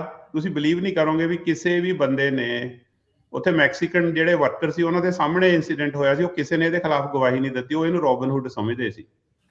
1925 ਤੋਂ 1940 ਤੱਕ ਰਿਹਾ ਅੰਦਰ, ਹਨਾ? ਹਾਂਜੀ ਜੀ, ਹਾਂਜੀ। ਫਿਰ ਇਹਨੂੰ ਸਜ਼ਾ ਹੋਈ 14-15 ਸਾਲ ਦੀ। ਫਿਰ ਇਹ 1940 ਚ ਜਾ ਕੇ 41 ਚ ਜਾ ਕੇ ਰਿਹਾ ਹੋਇਆ, ਤੇ 1950 ਚ ਐਲ ਸੈਂਟਰੋ ਗੁਰਦੁਆਰੇ ਦਾ ਪ੍ਰਧਾਨ ਬਣਿਆ। ਹਾਂਜੀ, ਮੈਂ ਥੋੜਾ ਜਿਹਾ ਇਹਦੇ ਵਿੱਚ ਦੱਸ ਦੇਵਾਂ, ਮੈਂ ਵੀ ਦੇਖ ਰਿਹਾ ਸੀਗਾ ਜਿਹੜੇ ਪਾਖਰ ਸਿੰਘ ਗਿੱਲ 1925 ਤੋਂ 1940 ਸਜ਼ਾ, ਮਾਡਲ ਪ੍ਰਿਜ਼ਨਰ ਉੱਥੇ ਹੋਏ, ਫਿਰ ਪਰੋਲ ਹੋਈ 1940 ਚ, 1946 ਚ ਫਿਰ ਉਸ ਤੋਂ ਬਾਅਦ ਸਿਟੀਜ਼ਨ ਬਣਿਆ। 66 ਸਾਲ ਬਾਅਦ ਇਹਨੂੰ ਪਾਸਪੋਰਟ ਮਿਲਿਆ ਅਮਰੀਕਾ ਦਾ। Believe it. ਮਤਲਬ ਮੈਂ ਸਿੱਧੀ ਗੱਲ ਫੇਰ ਕਹਾਂ ਵੀ ਮੈਂ ਕੋਈ ਵਾਇਲੈਂਸ ਨੂੰ ਜਸਟੀਫਾਈ ਨਹੀਂ ਕਰ ਰਿਹਾ, ਮੈਂ ਇਹ ਕਹਿ ਰਿਹਾ ਵੀ ਜਦੋਂ ਬੰਦੇ ਨਾਲ ਧੱਕਾ ਹੁੰਦਾ, ਤੇ ਹੁਣ ਕਈ ਬੰਦੇ ਜੋਸ਼ੀਲੇ ਹੁੰਦੇ ਆ, ਨਹੀਂ ਆਪਣਾ ਗੁੱਸਾ ਕੰਟਰੋਲ ਕਰ ਸਕਦੇ, ਪਰ ਉਹਨੇ ਇਹ ਗੱਲ ਕਹੀ। ਫਿਰ ਉਹ 66 ਸਾਲਾਂ ਬਾਅਦ ਇੰਡੀਆ ਗਿਆ, ਮਹਾਰਾਜਾ ਦਲੀਪ ਸਿੰਘ ਦੀ ਸਮਾਧ ਤੇ ਵੀ ਗਿਆ, ਲੰਡਨ ਚ 2 ਹਫ਼ਤੇ ਰੁਕਿਆ। ਇੰਡੀਆ ਜਾ ਕੇ ਉਹਨੇ ਇਹ ਗੱਲ ਕਹੀ, ਕਹਿੰਦਾ ਵੀ ਜੇ ਆਹੀ ਕੰਮ ਮੈਂ ਇੰਡੀਆ ਜਾਂ ਕੈਨੇਡਾ ਜਾਂ ਇੰਗਲੈਂਡ ਚ ਕੀਤਾ ਹੁੰਦਾ ਮੈਨੂੰ ਫਾਂਸੀ ਲੱਗ ਜਾਣੀ ਸੀ। ਵੀ ਉਹਨੇ ਫੇਰ ਵੀ ਕਿਹਾ ਵੀ ਅਮਰੀਕਾ ਦੇ ਲੋਕ ਬਹੁਤ ਚੰਗੇ ਨੇ, ਵੀ ਅਮਰੀਕਾ ਦੇ ਵਿੱਚ ਇਨਸਾਫ ਹੈਗਾ। ਫਿਰ ਉਹਨੇ ਵਿਆਹ ਵੀ ਹੋਇਆ, ਉਹਦੇ 4 ਬੱਚੇ, ਉਹਦਾ ਇੱਕ ਮੁੰਡਾ ਵਕੀਲ ਆ। ਜਾਵੇ, ਬਹੁਤ ਲੰਮੀ ਸਟੋਰੀ ਆ। ਸਟੋਰੀ ਮੈਂ ਤਾਂ ਦੱਸੀ ਵੀ ਇਹ ਕੋਈ ਲਾਈਫ ਇੰਨੀ ਸੌਖੀ ਨਹੀਂ ਸੀਗੀ। ਇਹ 25-25, 50-50 ਪੈਸੇ ਪਰ ਆਵਰ ਕਰਕੇ ਲੋਕਾਂ ਨੇ ਪੈਸੇ ਜੋੜ ਕੇ ਫਿਰ ਵੀ ਉਹ ਗਦਰ ਪਾਰਟੀ ਨੂੰ, ਅਕਾਲੀ ਮੂਵਮੈਂਟ ਨੂੰ ਸਪੋਰਟ ਕਰਦੇ ਰਹੇ। ਮਤਲਬ ਉਹਨਾਂ ਦੀ ਇੰਨੀ ਦੇਣਾ, ਇੰਨੀ ਕੁਰਬਾਨੀਆਂ, ਪਰ ਸਾਡੇ ਲੋਕਾਂ ਨੂੰ ਪਤਾ ਹੀ ਨਹੀਂ। ਲੋਕ ਉਹਦੇ ਵੀ ਪਤਾ ਨਹੀਂ। ਅੱਜ ਠੀਕ ਆ, ਸਾਨੂੰ ਅੱਜ ਵੀ ਕਾਫੀ ਮੁਸ਼ਕਲਾਂ ਨੇ ਉੱਥੇ, ਪਰ ਸਾਡੇ ਬਜ਼ੁਰਗਾਂ ਦੀਆਂ ਬਹੁਤ ਘਾਲਣਾ ਨੇ, ਬਹੁਤ ਮਿਹਨਤਾਂ ਨੇ, ਕੁਰਬਾਨੀਆਂ ਨੇ, ਮੁਸ਼ਕਲਾਂ ਝੱਲੀਆਂ, ਜੇਲਾਂ ਕੱਟੀਆਂ। ਸੋ ਇਹ ਬੜੀ ਇੰਟਰਸਟਿੰਗ ਪਾਖਰ ਸਿੰਘ ਗਿੱਲ ਦੀ ਜਿਹੜੀ ਸਟੋਰੀ ਆ ਨਾ, ਇਹਦੇ ਉੱਤੇ ਇੱਕ ਸਾਡੇ ਡਾਕਟਰ ਮਾਨ ਨੇ, ਉਹ ਵੀ ਮਡੌਲੀ ਦੇ ਹੀ ਸੀਗੇ, ਉਹੀ ਵਾਲਾ GI ਡਾਕਟਰ, ਇੱਥੇ UC ਡੇਵਿਸ ਪ੍ਰੋਫੈਸਰ ਸੀ, ਉਹਨਾਂ ਨੇ ਕਿਤਾਬ ਲਿਖੀ ਹੋਈ ਆ ਪੂਰੀ, ਤੁਸੀਂ ਆਨਲਾਈਨ ਪੜ੍ਹ ਸਕਦੇ ਹੋ। ਸੋ ਇਹਨਾਂ ਦੇ ਮੈਂ ਡਾਕਟਰ ਸਾਹਿਬ ਮੈਂ ਵੀ ਦੇਖ ਰਿਹਾ ਸੀਗਾ ਪਾਖਰ ਸਿੰਘ ਗਿੱਲ ਦੀ, ਜਦੋਂ ਤੁਸੀਂ ਇਹਨਾਂ ਦਾ ਨਾਮ ਲਿਆ ਤੇ ਮੈਂ ਦੇਖ ਰਿਹਾ ਸੀਗਾ 82 ਸਾਲ ਦੀ ਉਮਰ ਸੀ ਜਦੋਂ ਇਹਨਾਂ ਦੀ ਇਹ ਡੈਥ ਹੁੰਦੀ। ਉਸ ਟਾਈਮ ਤੇ ਕੋਈ, ਕਿਉਂਕਿ ਆਪਣੇ ਸੰਸਕਾਰ ਕਰਦੇ ਇਦਾਂ ਦੀ ਇੱਥੇ ਉਪਲਬਧ ਨਹੀਂ ਸੀ, ਕੁਝ ਹੈ ਨਹੀਂ ਸੀ ਜੀ। ਫਿਰ ਇਹਦੀ ਬੋਡੀ ਨੂੰ ਬਹੁਤ ਵੱਡੇ ਕੈਵਲੇਟ ਦੇ ਵਿੱਚ ਉੱਥੇ ਇੰਪੀਰੀਅਲ ਵੈਲੀ ਲਿਜਾ ਕੇ ਇਹਦਾ ਸੰਸਕਾਰ ਕੀਤਾ ਗਿਆ। ਯੂਮਾ ਲੈ ਕੇ ਗਏ, ਯੂਮਾ ਉਹ ਉਸ ਇੰਪੀਰੀਅਲ ਵੈਲੀ 'ਚ ਹੀ ਆਉਂਦਾ ਜੀ। ਹਾਂਜੀ ਹਾਂ, ਉਹ ਯੂਮਾ ਲੈ ਕੇ ਗਏ ਐਰੀਜ਼ੋਨਾ ਦੇ ਵਿੱਚ। ਉਹ ਤੋਂ ਕਹਿੰਦੇ ਇੰਪੀਰੀਅਲ ਟਾਊਨ ਦੇ ਵਿੱਚੋਂ ਜਿਹੜੇ ਲੰਘੇ, ਤੇ ਜਿੱਦਾਂ ਤੁਸੀਂ ਕਿਹਾ ਵੀ ਕਿਉਂਕਿ ਰੋਬਿਨ ਹੁੱਡ ਦੇ ਤੌਰ ਦੇ ਉੱਤੇ ਇਹਨਾਂ ਨੂੰ ਦੇਖਿਆ ਜਾਂਦਾ ਸੀ, ਬੜੇ ਲੋਕਾਂ ਨੇ ਇਹਨਾਂ ਦੇ ਲਾਸਟ ਪ੍ਰੋਸੈਸ਼ਨ ਦੇ ਵਿੱਚ ਜਿਹੜਾ ਉਹ ਸਾਥ ਵੀ ਜਿਹੜਾ ਉਹ ਦਿੱਤਾ। ਇਹ ਨਾ ਜੀ ਇਹਨਾਂ ਦਾ ਇਹ ਜਿਹੜਾ ਉੱਥੇ ਗੁਰੂ ਘਰ ਬਣਿਆ ਸੈਂਟਰੋ 1947 ਚ, ਉਹ ਦੂਜਾ ਗੁਰੂ ਘਰ ਸੀ ਅਮਰੀਕਾ ਚ। ਪਹਿਲਾ ਬਣਿਆ ਸੀ ਸਟਾਕਟਨ, ਆਪਾਂ ਆਲਰੇਡੀ ਗੱਲ ਕੀਤੀ ਆ। ਤੇ ਉਹਦੇ 1950 ਚ ਇਹ ਪ੍ਰਧਾਨ ਵੀ ਰਹੇ, ਤੇ ਇਹਨਾਂ ਨੂੰ ਪੰਜਾਬੀ, ਹਿੰਦੀ, ਬੰਗਾਲੀ ਤੇ ਅੰਗਰੇਜ਼ੀ ਬੋਲਣੀ ਆਉਂਦੀ ਸੀ। ਪੜ੍ਹੇ ਹੋਏ ਸੀ 8ਵੀਂ ਥਾਈਂ, ਪਿੰਡ ਤੋਂ 8ਵੀਂ ਪੜ੍ਹ ਕੇ 1908 ਚ ਚੱਲੇ ਇਹ। ਪਹਿਲਾਂ ਲੁਧਿਆਣੇ ਗਏ, ਲੁਧਿਆਣੇ ਤੋਂ ਫਿਰ ਕਲਕੱਤੇ, ਫਿਰ ਹਾਂਗਕਾਂਗ, ਫਿਰ ਇੱਥੇ ਇਹ ਕੈਲੀਫੋਰਨੀਆ ਪਹੁੰਚੇ। ਇਹ ਗਦਰ ਪਾਰਟੀ ਦੇ ਮੈਂਬਰ ਵੀ ਰਹੇ, ਤੇ ਉਸ ਤੋਂ ਬਾਅਦ ਇਹਨੇ ਅਕਾਲੀ ਜਿਹੜੀ ਗੁਰਦੁਆਰਿਆਂ ਦੀ ਸਟਰਗਲ ਸੀ ਉਹਦੀ ਵੀ ਸਪੋਰਟ ਕੀਤੀ। ਤੇ ਮਤਲਬ ਇਸ ਇੰਟਰਸਟਿੰਗ ਲਾਈਫ ਜਰਨੀ ਨਹੀਂ, ਬਹੁਤ ਜ਼ਿਆਦਾ ਜੀ। ਦੇਖੋ, ਜਿਨ੍ਹਾਂ ਬਾਰੇ ਆਪਾਂ ਨੂੰ ਪਤਾ ਵੀ ਨਹੀਂ ਆ ਤੇ ਉਹਨਾਂ ਬਾਰੇ ਤੁਸੀਂ ਦੱਸ ਰਹੇ ਆ, ਉਹਨਾਂ ਬਾਰੇ ਜਾਣਕਾਰੀਆਂ ਆਪਾਂ ਹਾਸਲ ਕਰ ਰਹੇ ਹਾਂ। ਸੋ ਜਿਹੜੀ ਜਗਜੀਤ ਸਿੰਘ ਦੀ ਸਟੋਰੀ ਆ ਉਹ ਬਹੁਤ ਹੀ ਵੱਡੀ ਆ, ਕਿਉਂਕਿ ਉਹਨਾਂ ਨੇ ਬਹੁਤ ਵੱਡੀਆਂ ਪ੍ਰਾਪਤੀਆਂ ਸਾਡੇ ਲਈ, ਸਾਰੇ ਇੰਡੀਆ ਦੇ ਲੋਕਾਂ ਲਈ, ਪਾਕਿਸਤਾਨੀਆਂ ਲਈ, ਇੰਡੀਆ ਵਾਲਿਆਂ ਲਈ, ਸਾਰਿਆਂ ਲਈ। ਈਵਨ ਕਿ 1946 ਚ ਜਾ ਕੇ ਉਹ ਫਿਰ ਆਪਾਂ ਸਟੋਰੀ ਜਿਹੜੀ ਹੈਗੀ ਆ ਡਿਟੇਲ ਦੇ ਵਿੱਚ ਅਗਲੇ ਪੋਡਕਾਸਟ ਦੇ ਵਿੱਚ ਮੈਂ ਤੁਹਾਨੂੰ ਉਹਨਾਂ ਦੀਆਂ ਪਿਕਚਰਾਂ ਵਗੈਰਾ ਵੀ ਭੇਜਾਂਗਾ। ਉਹਨਾਂ ਦੀ ਪਿਕਚਰ ਹੈਗੀ ਆ ਪ੍ਰੈਜ਼ੀਡੈਂਟ ਹੈਰੀ ਟਰੂਮੈਨ ਨਾਲ, ਜਦੋਂ ਲੂਸੀ ਸੈਲਰ ਐਕਟ ਸਾਈਨ ਕੀਤਾ। ਉਸ ਬਿੱਲ ਦੇ ਵਿੱਚ ਦਲੀਪ ਸਾਂਢ ਦਾ ਵੀ ਐਫਰਟ ਸੀ। ਤੇ ਨੈਚੁਰਲੀ ਜਿਹੜਾ ਭਗਤ ਸਿੰਘ ਥਿੰਦ ਦਾ ਕੇਸ ਆ ਆਪਾਂ